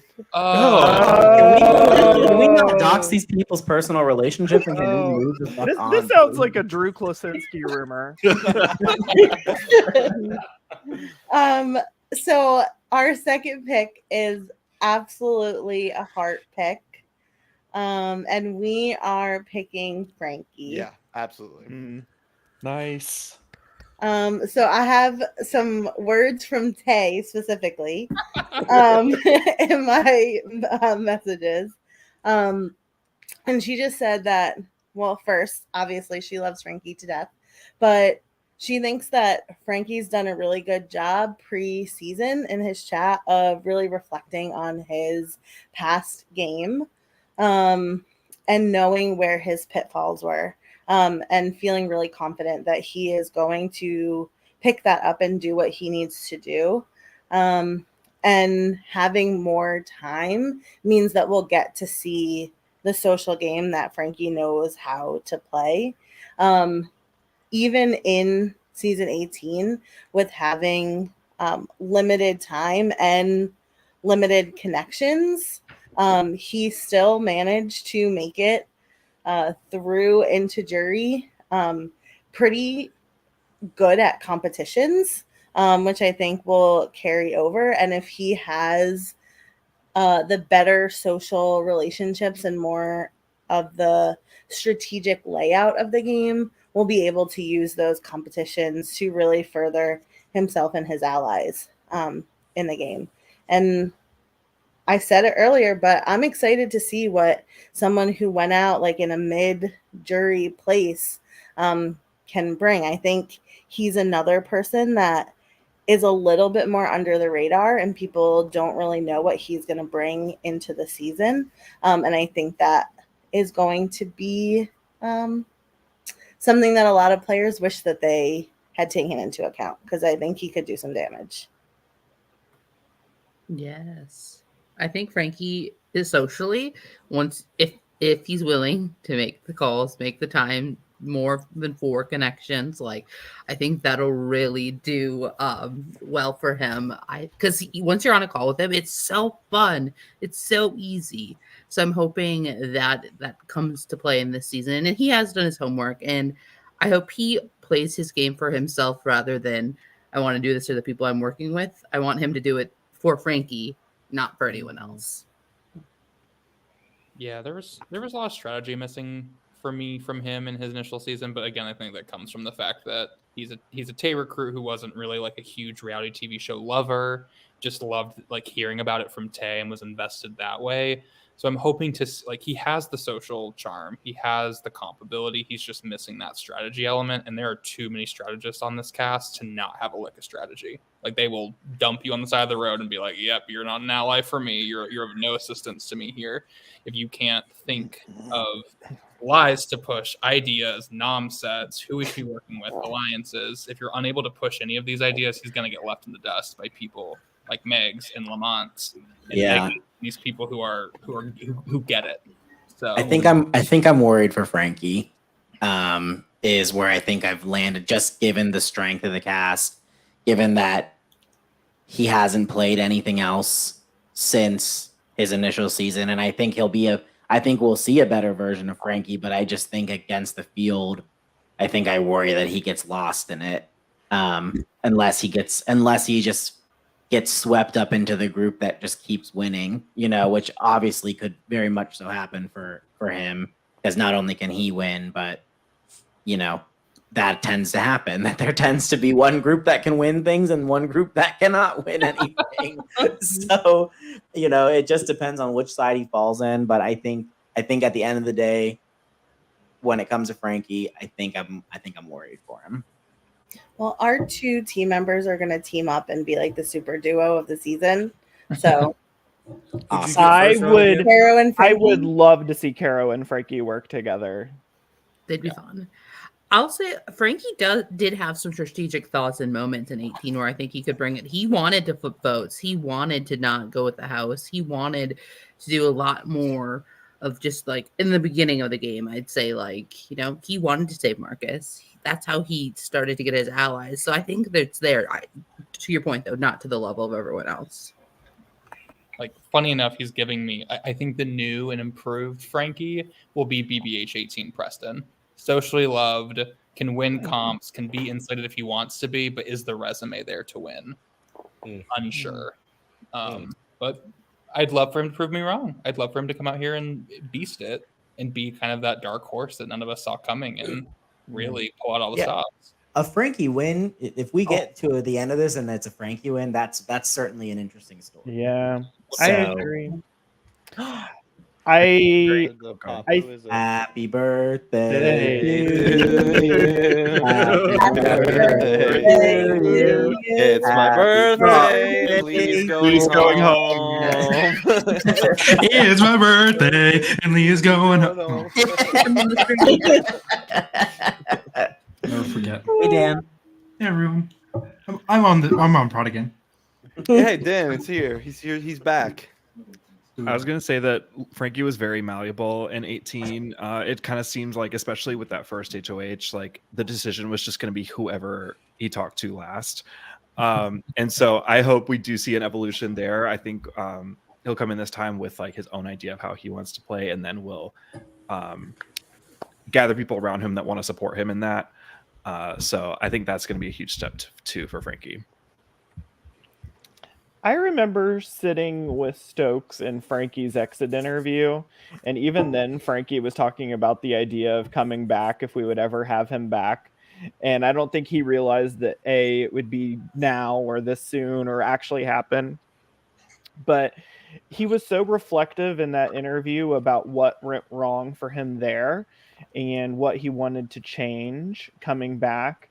And so I just hope that he hasn't lost sight of some of those things that he said, because that was, 9 months ago at this point. Because I think that those are such valuable things, but I worry about him round 1 as well. And so I just don't know what his floor is versus his ceiling. We've talked about that a lot, but I think he's someone that the other players are probably not going to expect to be here, which can work a number of ways. Like, he's going to be an unknown for them, because if you're looking at the cast of 18, he was great, but he's probably not at the top of your list of like, who do I think I expect to see back? And that I think can bode well for someone like Frankie. All righty, Carl, you are up. Lee, check your text. Oh, I'm torn on 2. What is this colluding? How are you going to tell Lee? Don't give Lee what he wants. Take it makes my Lee. job easier. If you want someone that's in my 2, I'll take the other one. He's just going to reverse psychology. No, I'm not. I wish you would check your messages that I've been messaging. Okay, great. Perfect. We're done. Slay. I am going to take Liv. okay. I knew you were going to do that. I just need you to tell me that you want the other person. Bitch, Great. We're done. no, you did not. You just texted me and said that he was going to take somebody else. Girl, what? Lee. I just texted Carl. I forgot that the other person. Yeah. Yeah, that was my 2. And Tell folks where I said hi. Hi, Kadri. Hi. And everyone else. That's my favorite of the 2 of y'all. Hello, Josh. Hello, Max. Hello. I already said hi to you. Stokes. Hello, Lee. Hello, Team K-Pow and Tay. Hello, Ashley. Hello, Dan Alt. Happy birthday. this is going off the rails.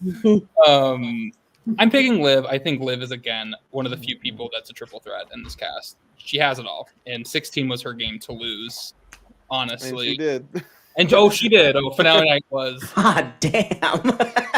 I mean, what? Finale night was a mess. Let's just call a spade a spade. People like Kelly literally came on and told her, "You need to give more short and succinct answers." And she heard it was opposite day. Did not do that. Like, Liv has grown from this. Liv has talked to me and others about her experience and what she's learned from this, and I think she knows how to like fix what happened. I mean, the pre-jury was her story. She ran the shit out of that pre-jury and then got exposed.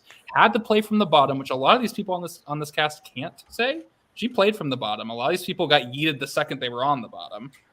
She knows how to play from the bottom to fight and win competition when her back's up against the wall. Person who's going to win endgame comps, that's Olivia. She's going to win endgame comps like no other. If she gets there, she's fine. She might be able to win one of those game trivia things right now, and the game hasn't even started yet. She's prepared. Like, she's detail oriented. She just has it all. My concern for her is one, I don't think she left 16 with the best of relationships. I think that the paranoia got the best for her there. So I think coming in, she's got Michael, who she single-handedly yeeted out of the house, and he's not very keen on working with her. I don't think her and Carol left off on the best of terms either. I think these relationships are all fixable. I don't think she comes in with people that I think are dying to work with her. I also think, much like Lamont, she is her worst fucking enemy. She is paranoid about anything and everything that can go wrong. So I'm hoping she can continue to do what she did well in 16, but dial back on the paranoia. Not everyone's out to get you. Not everything's going to crumble. But I think she's a good enough player to make it to where she needs to. I just think she has a little bit of work to do in the first couple days to solidify her spot. I think she's an incredibly strong player. I remember just like seeing her game, and it felt very similar to like how even I played mine, where you just like you own the game and like it's a very dominant game, and it's fun to like watch if that's what you enjoy from a strategic perspective. I think if Carl's point, if she can get out of her head and start just like doing what she did with Claudia with more people, like she's going to run the game. It's just a matter of like, can she do that instead of just like doing it into her own self? So I have a lot of faith that she can make some course corrections, but I'm very excited to see them. I think Liv is, in my opinion, probably the strongest player, like on paper, that we have on this cast. Just like triple threat all over the place. We'll give like tons of content. Always will work with everybody. No, that wasn't supposed to be a shade. For the record, Olivia would send us like 500 messages every night as she pondered in bed. And because she's West Coast, we'd all wake up to it. So that's why I chuckled when she said she's going to give us a lot of content. Oh, she will. Yeah. And she is doing it now. True. I wasn't trying to be shady. It's not shady at all, I don't think, because she's doing her homework and she's really like I see a really introspective Liv in her chat right now about she's saying like I need to stop trying to superimpose what I want, and she even said like I need to cry less, which I'm like, don't worry about that kind of stuff. But like she's very like self-aware of some of the things that lost her that jury, and I think that she wants to fix that so badly, and I empathize so much with someone that's like, I want to change things about me as a person coming in and how I'm perceived. I empathize so hard. And the thing, Go ahead. you got it. No, it's you. And the thing is, I don't think that Liv needs to change a thing about who she is. And like, even with her gameplay, she just needs to change a few tweaks, not even like changes, just a few tweaks. She is a player on this cast that I'm like super fucking excited to see play. She's strong. She's strategic. She can win comps. She didn't in 16, but she can when she wants to if she just stops fucking throwing everything. And I don't think this is a season where she's going to be throwing much, okay? This cast should absolutely be freaking scared. And part of the reason why I'm not worried about Sarah is because Olivia is going to be someone that looks at Sarah and be like, oh my God, Carl, I hate you. I think Olivia picks up those outsiders, and she did it well. She did it in 16. And she's going to do the exact same thing, and she is going to turn them into weapons that she can use against the rest of the house. Olivia is going to be that bitch. I'm really mad that Lee was not wanting to get her, but it's whatever. My question is, and we'll never know. Say it again, Ashley. You cut out for a second. Sorry, my internet's being shit right now. Does she come in with a target on her back? Is that a problem? Do people want to go for her because of that? If she has this, like, reputation, it's possible. I think it's one of those obstacles she have to overcome. And I remember finale night. How could you not? It took up about a third of my life. It's still going, actually. The rumor has it's still going. But like, I remember being very surprised when that final questioning began, or even her opening speech began, and she, like, the first thing she said was, "I'm not really ready for this, but we're gonna wing it," something to that extent. And I remember thinking, this is a person that her whole game was organized, was marked by preparedness. Yeah. And this is the one spot where you decided not to prepare because you didn't think you were going to be there. I thought it was just such an unfortunate mistake. I don't know. I'd be curious what a prepared final questioning looks like from Olivia. I don't know if it would be much different in terms of length, but I think it'd be a little more polished. And so, she won't make that mistake 2 times in a row. Getting there is going to be a bigger hurdle, of course. But so I'm a big Olivia fan. I loved her game in 16 so much, and I was really rooting for her. Elise played a great game as well, and they deserved that win. But I was really a big Olivia stan that whole season. So, all right, great pick, Carl. Yeah. You're welcome. Thank you. Blame Lee for that. I gave Lee the chance. Kadri and Lee. Oh, we were never taking Lee there. I'm like, rewind. We were never taking Olivia there. Early on, when we were planning before this, like, Olivia was never a choice for Lee. What? Don't you even lie on my name like that. All right, girl, it's only a lie if it's not the truth. I'll expose the text. All right, Kadri, you can name the next pick. Because I know we're between 2. I told you what I think, but I trust you'll pick whoever. We are between 2, and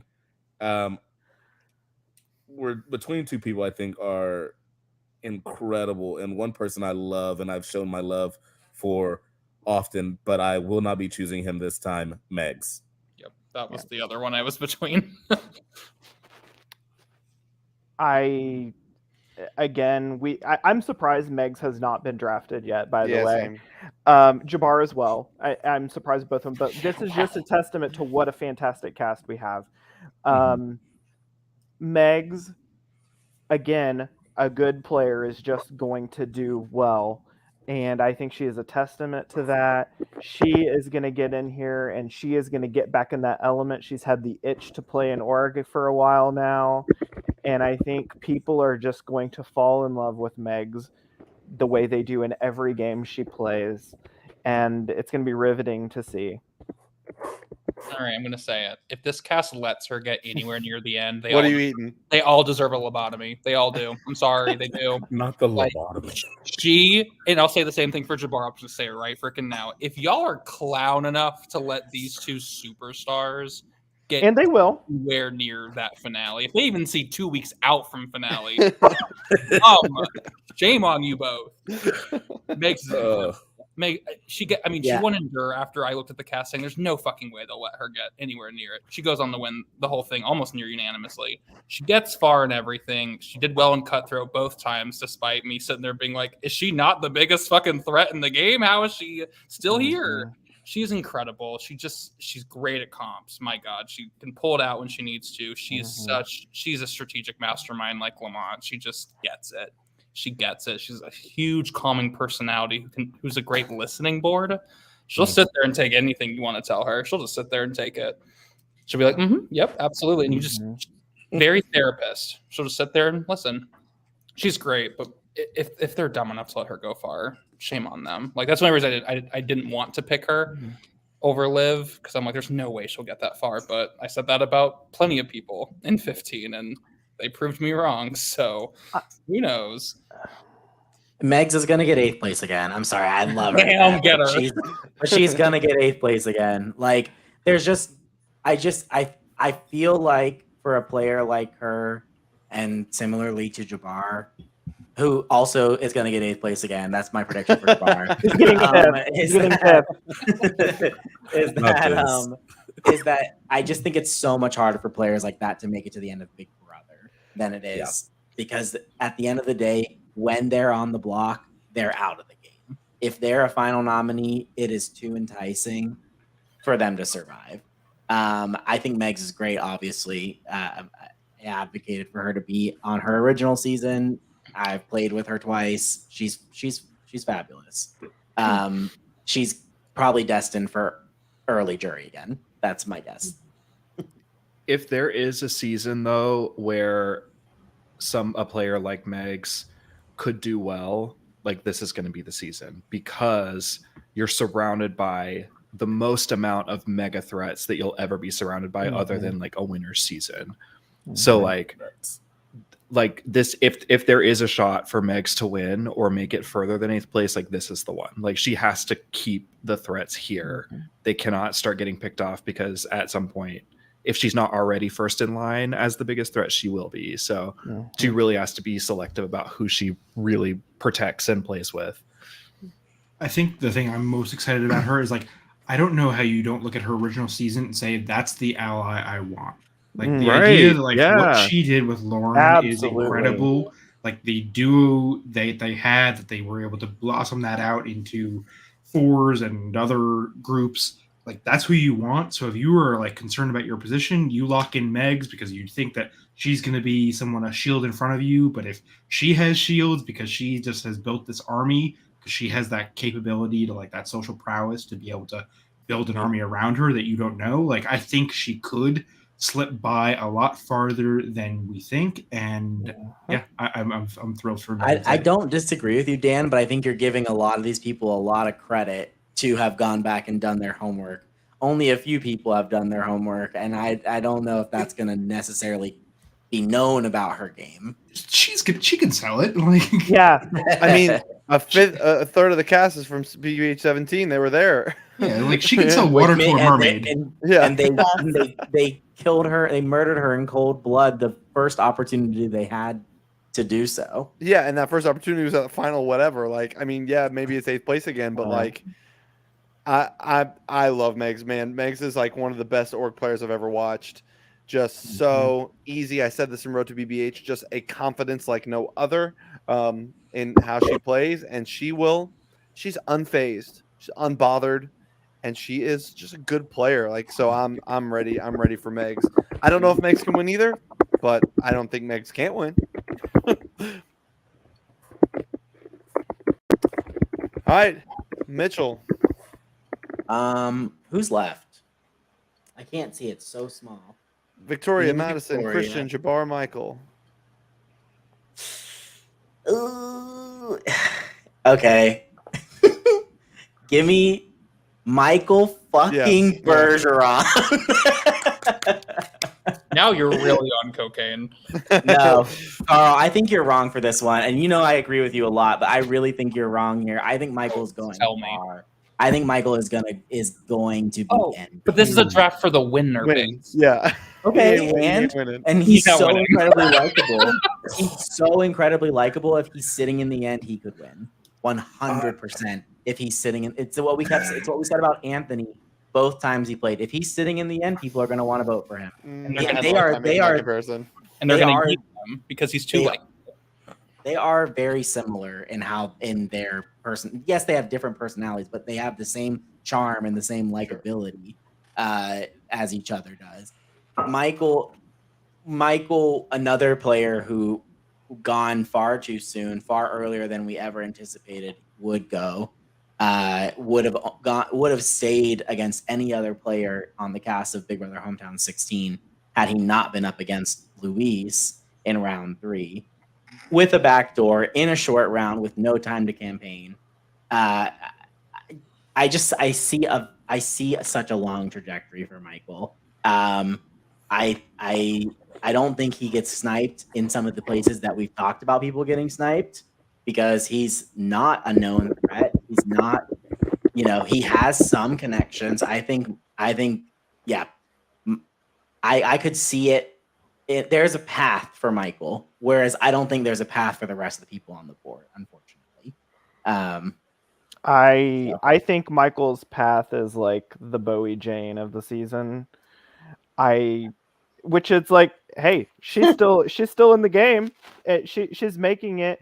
I think that Michael, for me right now, I want to see him get out of just being the gimmick. Because right now I see him as a gimmick because we didn't get to see a lot of him. I would love to see him grow into an Anthony, but Anthony had this great game sense about him that we haven't had the chance to see yet in Michael. So I need to see it in order to believe it. I am not a believer yet. Like, I am not a worshiper at the church of Michael, but I think it can happen. I just am not there yet. I'm not dipping into the baptismal waters yet, but we'll see what happens. Sure. Never mind. I'm not even going to go there. I've said enough on the Road to BBH20 podcast. I can't say enough good things about Michael. I think there is a world where I'm like looking up at my screen to make sure Carl isn't giving me eyes. There's a world and a universe where Michael can win this fucking game, and Carl and I'm hoping that we are living in that world in that universe. So like, Mitchell, great pick. Okay, Mike, we did that. Has he done his homework? Because he just found out there's a wiki today. That's my question. I think some players doing homework is like a exercise in placating their anxiety. I think not you don't have to do homework to be successful. It certainly can help, absolutely. But I think Michael is going to I don't think Michael needs to be the most knowledgeable or the best competition or the most social player to win this game because he's got likability and he can hide behind bigger threats and then he can find himself in the end game. And yeah, that's all I'll say. I'm probably going to speak for Carl here. I need to see what the strategy here is Please.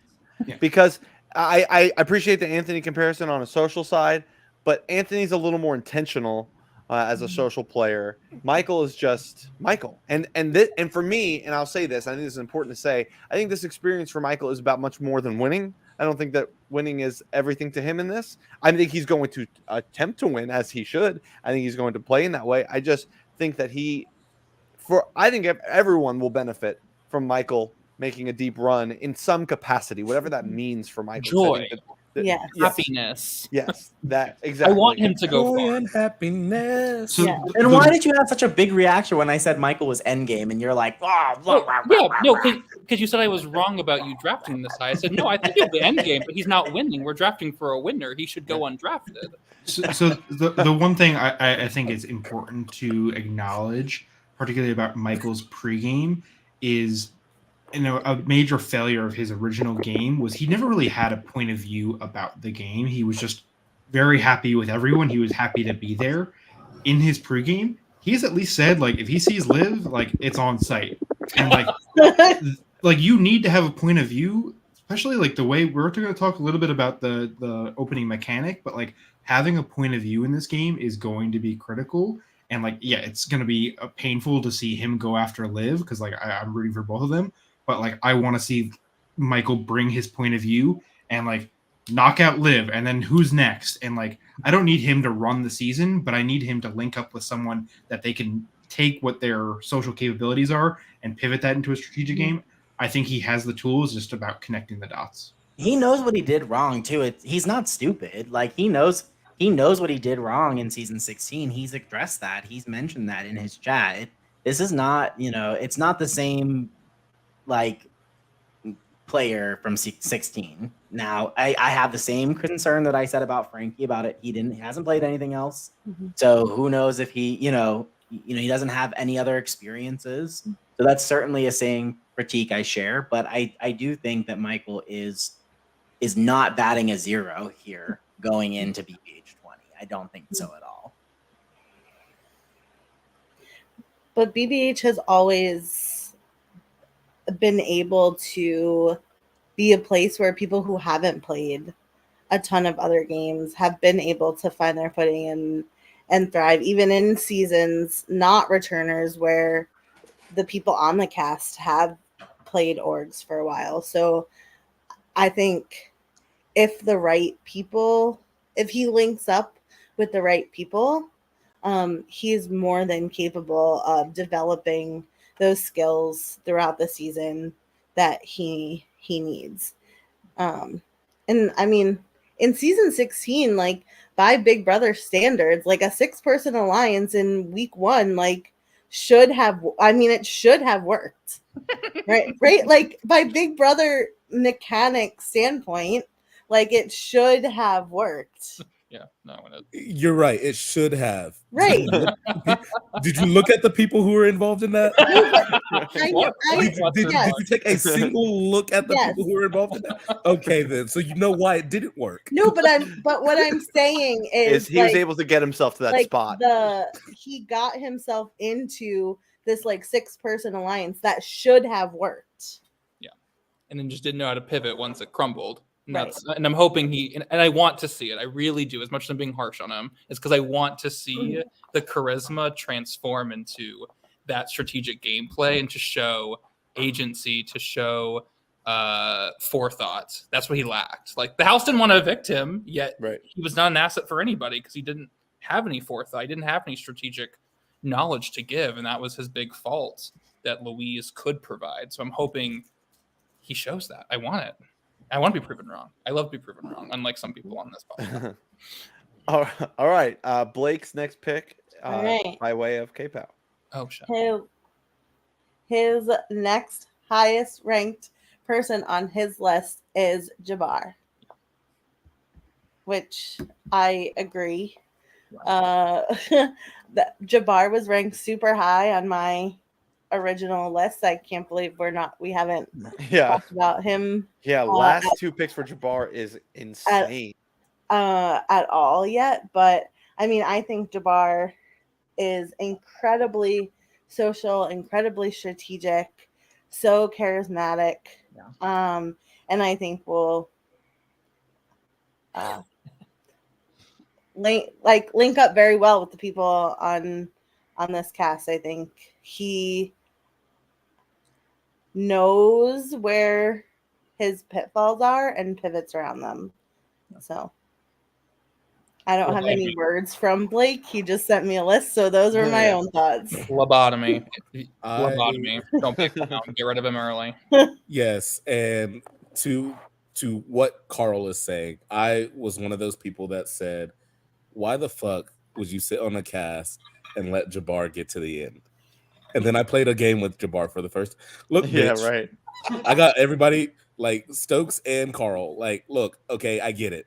But you cast the deciding correct vote, God. If you give yes. But like, at Final Four, like I had every opportunity to send Jabbar's ass home, and he is so good at getting his way, even though he knows, like, his ass has no reason to be there. Like, and he knows it, and he's just so good. So like, I'm praying that this cast also falls for it because Jabbar is my love. But at the same time, get his ass out pre-jury if you want a chance. Like, don't let his ass stay past week 3. Literally. The thing is, like, Jabbar has had this exact sentiment for years. Everyone has said in BBH 14, it was if he's in the game, get him out as soon as possible. But he is just like such a presence, and it's hard to do anything about it. Like, and it's funny because like 14 was my first season on Prod, so I'm particularly affectionate towards it. And like I remember like 1 o'clock just jumping on like 1 o'clock in the morning, jumping on calls with Jabbar, just talking shit, drinking a glass of wine, and you just like we're like, what are you doing here? But it's like it's a part of his game, and he's able to do this so effortlessly that as much as I would like think this is going to be an uphill battle coming off of a recent org win and just on top of his enormous like resume, I feel he just knows what to do. And the dangerous part is he really wants to win. Like, that is the other thing. Is like he just does this for fun. And then he's like, oh no, now I actually want to win. And so that's why I'm very, very excited for Jabbar. Mm-hmm. Yeah, same. Jabbar was one of the great thinkers of BBH14. That's my main point of reference for watching him play. Obviously, he's played a lot of other games, but yeah, he was just such a great thinker. I always enjoyed listening to his confessionals or just listening to him on calls or whatever, just because he had a great mind for the game. I'm really excited that Jabbar is here because I remember very specifically him saying after BBH14 that he had no interest in playing BBH again. I don't know what we did to change his mind over the course of the last couple of years, but I'm glad we did because I'm glad he's just a pathological liar. Yeah. And he just wanted to play with me again, and he thinks that I'm on the cast. And like, you know, he managed that those middle rounds. There was like that extra veto round and all those things really well. It was a lot of fun. Not afraid to make the moves, but still plays a good social game.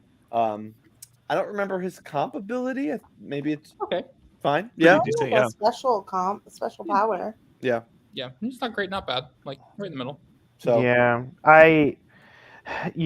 looking at Jabbar's game, I think the only thing we say in all of this is that, him winning a game most recently is going to be the most top of mind for a lot of people that know anything about it.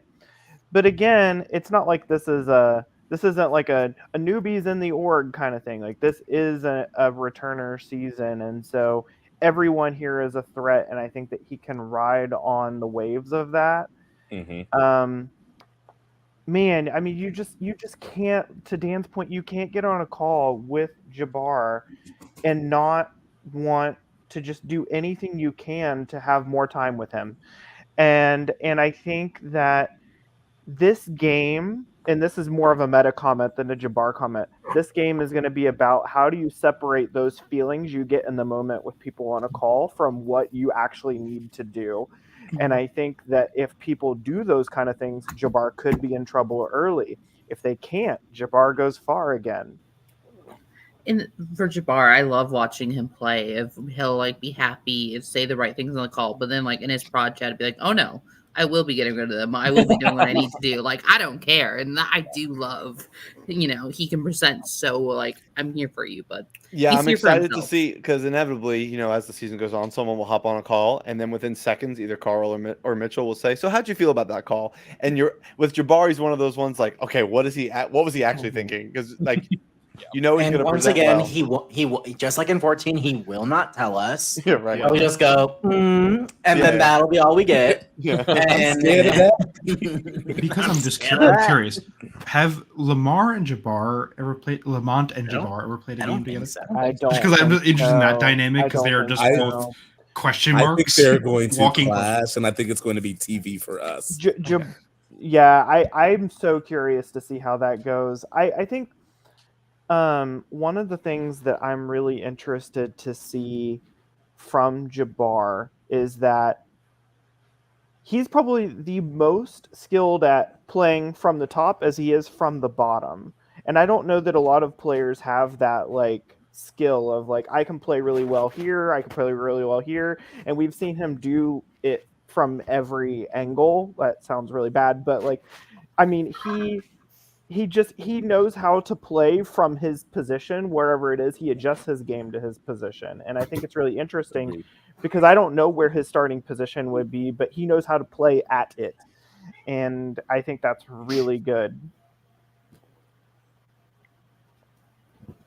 I anticipate some live confessionals in our future with Jabbar. Jabbar's gonna be fantastic. I mean, like Carl said, if they let him get bar, they deserve to lose.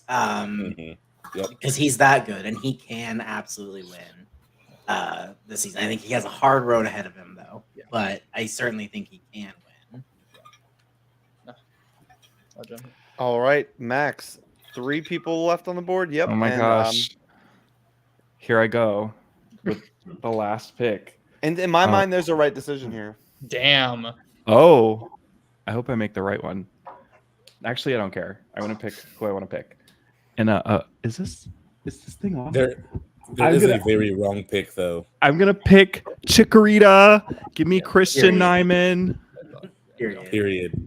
Yes. Y'all, Christian was dying. I think out of everybody, Christian wanted to play BBH the most. And like we said before, that makes you want to root for them so much. And Christian has been just such a great member of our community for a long time. Crushed his season on 13, was in a back and forth comp battle with Susie, and was just viewed as a huge threat in that season and had to be taken out at top 5. Christian has, I think, a benefit of, first of all, like knowing who most of these people are because he has followed BBH since 13. But also, I don't know how connected personally he is with a lot of these people. So he kind of has the best of both worlds. I think he's going to bring so much energy and life and fun to this season. He knows that he has to pick up his social game. So at least he is aware of that. And I think with the fire that he has to make himself do well, I think he'll solve that. The effort will be there. The connections will be there. It'll just be a matter of, can he get himself into a position where he's not, where like people will protect him, because he will win the comps that he needs to, but he might be viewed as a comp threat at the end. So you gotta account for that. But yeah, my pick's Christian. Yeah, I think, I mean, I'm super excited that we're going to get Christian here again. I think he could have easily been a top half pick as well, as falling to the bottom. So it doesn't say a lot about, I don't think it says anything about him to be at the bottom here. I don't think it says anything about the 2 that didn't get drafted either. I think the cast is super strong from top to bottom, and a lot of personal preference goes into play, you know, as you're picking and playing. Christian is going to be entertaining television. I'm excited to see what his second chance holds for him. It's kind of an unknown for me. I don't know how this cast is going to respond to him. You're either like Christian is polarizing. You either love him or you hate him. Yep. And I don't know how this cast is going to be. I truly don't. So I'm curious to see what happens. And I sorry, I'm just gonna say real quick. I almost hesitate to say this because he is like a peer in he is a peer, but like I see a maturity in Christian. Like I see like a different person than that got denied to play BBH12 and then did play BBH13 and then got denied to play BBH15. It's like, you know, we've kind of put him through the ringer up and down, and he's been a real constant presence, and he played BBH13 really well. Like he had good allies, he had that number 1 in Crystal, and he won the competitions, and you know he tried to do things throughout that game and got him really deep. And so I'm high on Christian. I didn't, and that as the casting process went along, that's something that kind of like surprised me, that Christian became that in my mind, someone that I think can do really well and get in with the right people. We know he's going to do the work. We know he's going to do what he's got to do. And I just think that there's a lot of runway for Christian here. Because if he gets deep again, he can win those comps. He can get to the end and he can sell his case. So I'm really excited to see what I think. Christian is a wild card in a number of ways, but I'm really excited to see what we get here. I'm also interested to see a Christian who is now a production member play a game.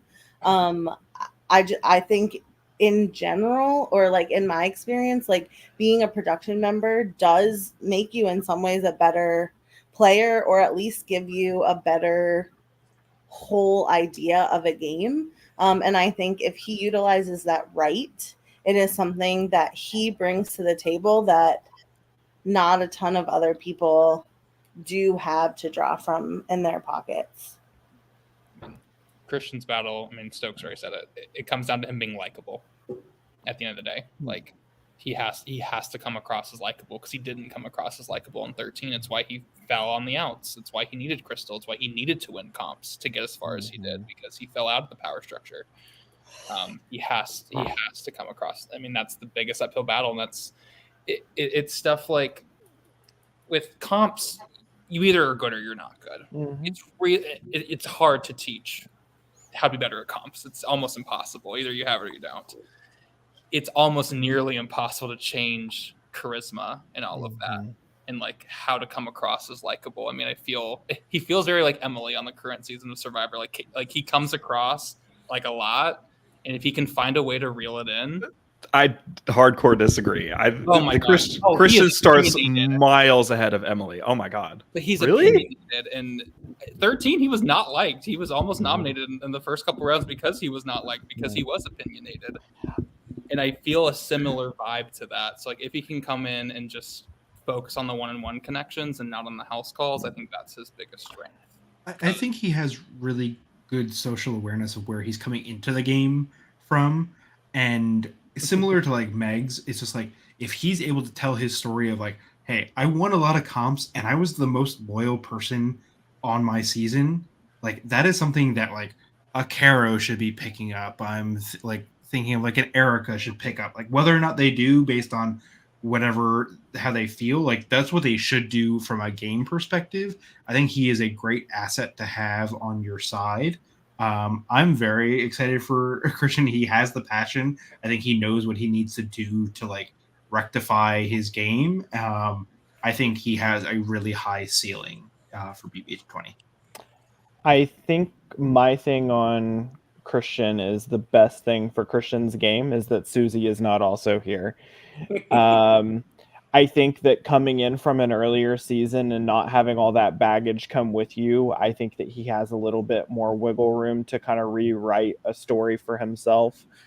I think we've alluded to like the twist of it all, but I really don't see a world where Christian can be the first boot of this game. I don't see that. And so any amount of time can only work to your advantage when you have that time. I think that like I echo a lot of the making the connections thing, but I think it's not going to be for a lack of Christian trying. I think that he's definitely going to try. Again, it's just going to be like, do people want to revert with what they know? Do they want to try something new? I think there are going to be people that definitely see Christian as a viable option. Mm-hmm. I'm curious to see if Christian comes in and goes, "Oh, I watched your season. I've been in this VL. I'm like, I enjoyed watching your game." I don't know if that helps or hurts him, but I think like he has that, like, where he's like, "I've been watching since I've played. Like, I'm really excited. It's one of my favorites. Like, see if he can connect with them." Because one thing people love to hear about that is themselves. Yeah. So if like you can like boost people's egos, it might work. It might. All right. So that rounds us out. But we have two more people that are going to the audience, or Dan. And those are Victoria and Madison. Let's go ahead and kick off the conversation with Victoria, and then we will round it out with Madison. Any thoughts to open it up on Victoria? Actually, I think I'll pass it to Lee because I think he's always the most excited to talk about Victoria. I've been really enjoying the stuff that she's saying preseason as well.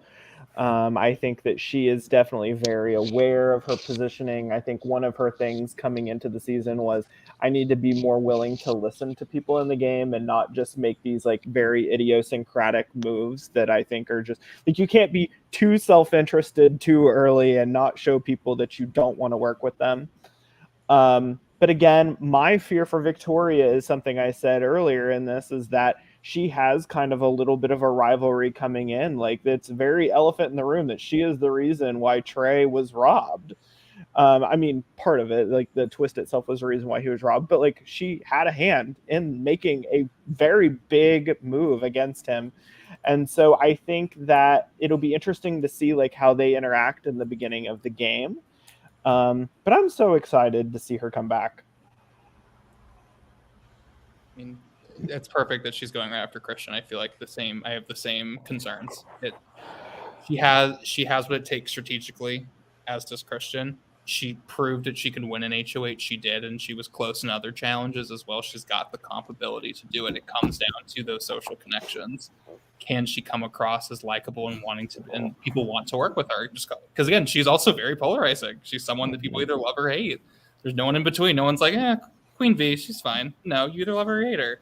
So again, same thing. It comes down to how does she come across in the first couple of days? Are people wanting to work with her? And that basically is her game at this point. First couple of days, Sarah, Christian, Victoria, the first couple of days are so crucial for them. They have to make a good impression and get people on their side, because without it, I fear for all of them as just, there you go. But they all have Victoria is her own worst enemy, just like Liv, just like a couple other people in this cast. She can get in her own way and she can get in her own head. And if she can stay out of her head, I think there's a chance she could do really well. If she gets in her head again, I think she plays very similarly to season 19.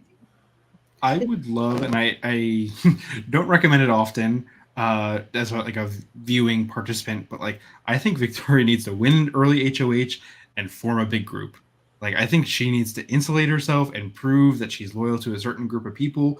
And like, yeah, that might be boring to like view, to like see 6 people marching down, maybe like ants. But it would work for her, and I think she would benefit. And I think she has the tools. It's just a matter of making those connections. Or I think she needs to find an ally that's like not like herself, right? I think a lot of Victoria that we saw last season was her top ally was Gavin, and the two of them just constantly like, give me Victoria's number one ally as like Michael Bergeron, like you know, like just someone that's like, hey, relax, find the joy, like stop spinning. Frankie and Victoria. Not Michael and Victoria. That sounds like my personal hell. But you know what I'm trying to say. I think Frankie and Victoria, because Victoria has all the strategy. She's thinking. She has thoughts and details up plans, but she needs someone to make her laugh and like not game bot. And see, I think Preston fills that role really well for someone like her too, because he also likes playing board games. Like I think that's a way to connect with her. When she puts in that effort, it's really good. Like she needs someone that's a little bit more bubbly, a little bit more like going to have a pulse on the social. And I think she could do really well. Should we talk about Madison? Yeah. We shall. Robbed, Mom. I cannot believe she went undrafted. She was quite high on my personal ranking because while I am very worried for her early, because she loves to employ this god-awful strategy of being less around.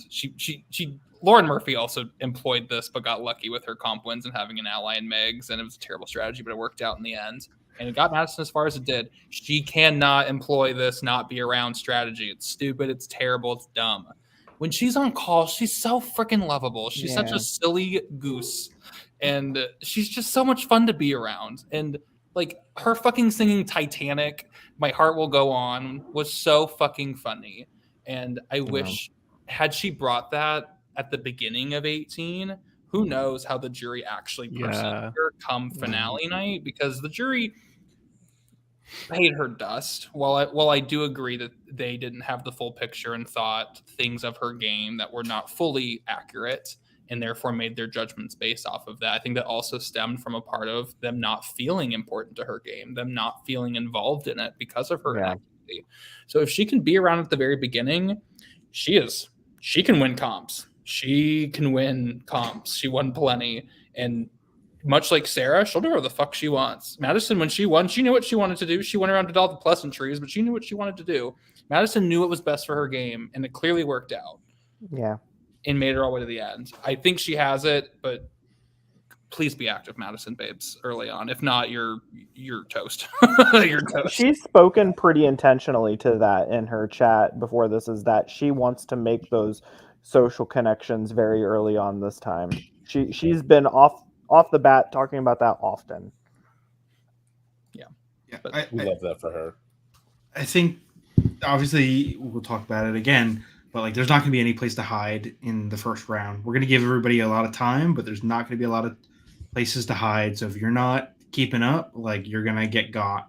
I think you look at her and you think like she's going to be a loyal ally who's going to ride for you. She just does need to make sure that she's not only loyal to the people she's with, but she's communicating her intentions to the entire cast so that they know that she's an active and like player who has agency. And so I think she has the tools. She knows the game adjustments she needs to make. And I think you naturally underestimate her, and that's what's going to allow her to thrive if she's willing to make those adjustments. One of my favorite parts of her game is she's willing to make a move for an ally publicly. Like she doesn't give a fuck. Like she's like, I'll use it on Sam and publicly throw it to her to win, save 3 people. Like she's really smart about when she wins and how she does it and when she plays it and who all of that. Like so I'm really excited to see who she's playing for and like what she'll do. Like what big move will she swing for? Yeah. Hopefully she's playing for herself. Yeah. Well, I think she will. I think ultimately she always plays for herself, but it's just a matter of she uses people in a fun way that it's kind of like the moves are all a means to an end. Like the foolery she did with like Brady on Live Night and all of that. Girl, don't. It was so funny, but like it. And in the moment, it's wild, and we're results oriented because it ended up not being bad for her. But my God, like it sparked people having conversations with her. I actually think that the foolishness that she engaged in on Live Night helped her game. And I don't think that we would have said that had like it not been like a split house twist and whatever. But she just knows how to take the situations around and surprise people. Like round 1 of 18, we're like, well, Madison's not around. She's going to go up. Lauren wins the HOH. Madison runs into call with her and is like, I'm with you forever. I will die for you. And then she's good. Yep. And I think that, maybe Madison is an example that less is more. And especially in a game where people can play too hard, too fast, that could be really valuable. I see her. As long as she's around, she's cruising for the first couple of rounds. She's giving me Mikol energy. Like you kind of forget that she's there because she's doing everything she needs to, and she's not doing too much. She's doing what she needs to, and she's there. She's not being talked about, which is always a great thing. Early Big Brother, be forgettable. They can't nominate you if they forget you're there. And I think she can really do a great job of that if she just does what she did in the late game, but earlier. And be around and be present. So I have high hopes for her. I really think she's single digits for sure. But that's just my personal take on it. As long as she's around, I think she's single digits. Welcome back, Josh. Yeah. When I say my computer started spazzing, I've never seen it do this in my life. Things were twitching. I couldn't find my mouse. It was a whole mess. So anyway, I'm back. Well, all right. Well, we've finished wrapping up Madison. Any thoughts on Madison? I'm sure you guys covered it just fine. We're almost 2.5 hours in. All right. I'm gonna give. Oh, go ahead. No, I was gonna. I'll tee up. Okay. Who's your winner pick? Well, I was gonna give a quick recap of the teams before we did that. I'm just gonna list them off real quick. Oh, there we go. So you can read them as well. I picked Louise and Christian. Blake picked Erica and Jabbar. Stokes has Megan and Michael. Kadri and Lee picked Rizzo and Megs. Carl picked Nikki and Liv. K-Pow and Tay picked Caro and Frankie. Josh picked Lamont and Sarah, and Ashley picked Trey and Preston. The VL wins Madison and Victoria. And so as we always, Carl wins tonight. I can't believe I just said that. I'm so sorry. Thank you. I think I won too. Well, we will find out in a month's time or so. We always wrap these up by letting everyone pick their own personal winner pick that is separate from the draft, so you can pick whoever you want. I know who I'm picking, so I'll just go ahead and start. I'm going to take Megan. You can still take Megan. I didn't take her from you. If anything, I'm supporting you and your friend. Since I had the first pick, I'm going to stick to my guns. Louise. Carl. You know what? The more I've thought about it, I'm going to go for Silly Goose Energy. I honestly am seeing the path for Madison Brown. The more no way. All right. Minutes, I see a path for Madison Brown to be the winner at the end of this thing. I'm picking Silly Goose Madison. Lee. I am picking Megan. Copycat. I'm okay with it. Kadri, who you got?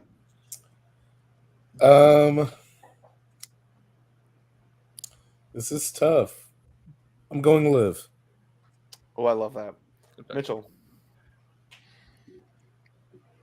Megan. Capo. And when she's first boot?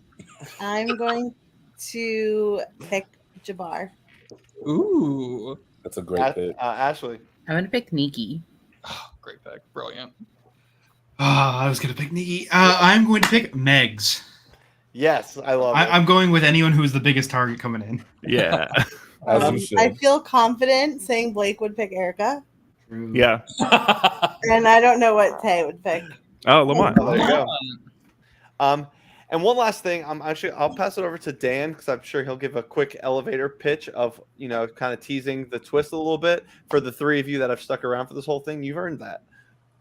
Yeah, so Big Brother Hometown Season 20 is obviously a milestone season. The people who we've casted obviously represent certain social, strategic, and competitive prowess, and we're basing this first mechanic twist round on those core principles. I won't give everything away, but essentially what's going to happen is that each player at the end of day 0 will have an opportunity to rank their other players on a scale based on those core principles. What's going to then happen is the lowest scoring individuals on each of those principles will then become team captains. What does that mean? They're going to have access to information. They're going to know that they're on the bottom of those things. That's how their other players are seeing them. And then they're going to then be able to do a obscure draft based on player cards that we're creating off of those results to form a pseudo team. These teams are not going to be long lasting. It's not a bunker situation or anything like that. But your team of 6 is then going to compete in a full round of Big Brother. So if you saw me joking in the server that we are going to be running a triple eviction, that wasn't a joke. We are going to be running a triple eviction. There will be 3 people evicted. We're going to run HOH, a power of veto, the full gamut. And then from there, the game is afoot. Some things will be happening in between that. More to come, but we're very excited. We're going to be, again, no room to hide. People are going to have to play early, play often. People are going to be still able to talk with everyone in the house. So we're not limiting any kind of conversation there. So it should be interesting. And then we have some other exciting things to come, but we're very excited for this opening mechanic. Go from there. Yeah, so stay tuned. Obviously, as a reminder, tomorrow night you will see the BBH20 hype video / trailer and some other things that I'm excited to show you tomorrow. Saturday, the day begins, so be in the VL, get ready to go. And then Sunday, Carl, what's the game plan for Sunday morning's tea? Have you thought that far?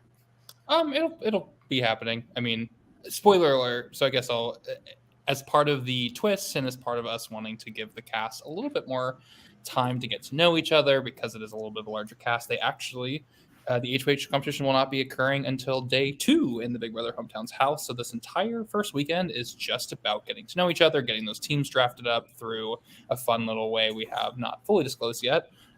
So the opening twist and all of that happening over the course of the entire weekend. So we'll have tea on Sunday morning, but it won't be super in depth because it's just getting to know each other. And as on Monday as well, it'll still be getting to know each other. So we'll still have tea every day. I'll keep you posted on kind of signups and times that'll happening. I'll have more evening times as well. So we'll figure it out as it goes on. But yeah, this weekend's going to be a little bit slower because it's just going to be get to know you all this lovely. But I have a feeling there's no such thing as slow with the 18 people that are about to jump into this game. So stay with us. The journey's about to finally begin. We've been prepping for this for a long time, so we're really excited. Hop on the train. We're gonna have a lot of fun for the next several weeks. For my prod team, that has been just absolutely fantastic. I'm Josh Gonsalvo, and this has been the BBH20 Cast Assessment and Draft. Good night, everybody.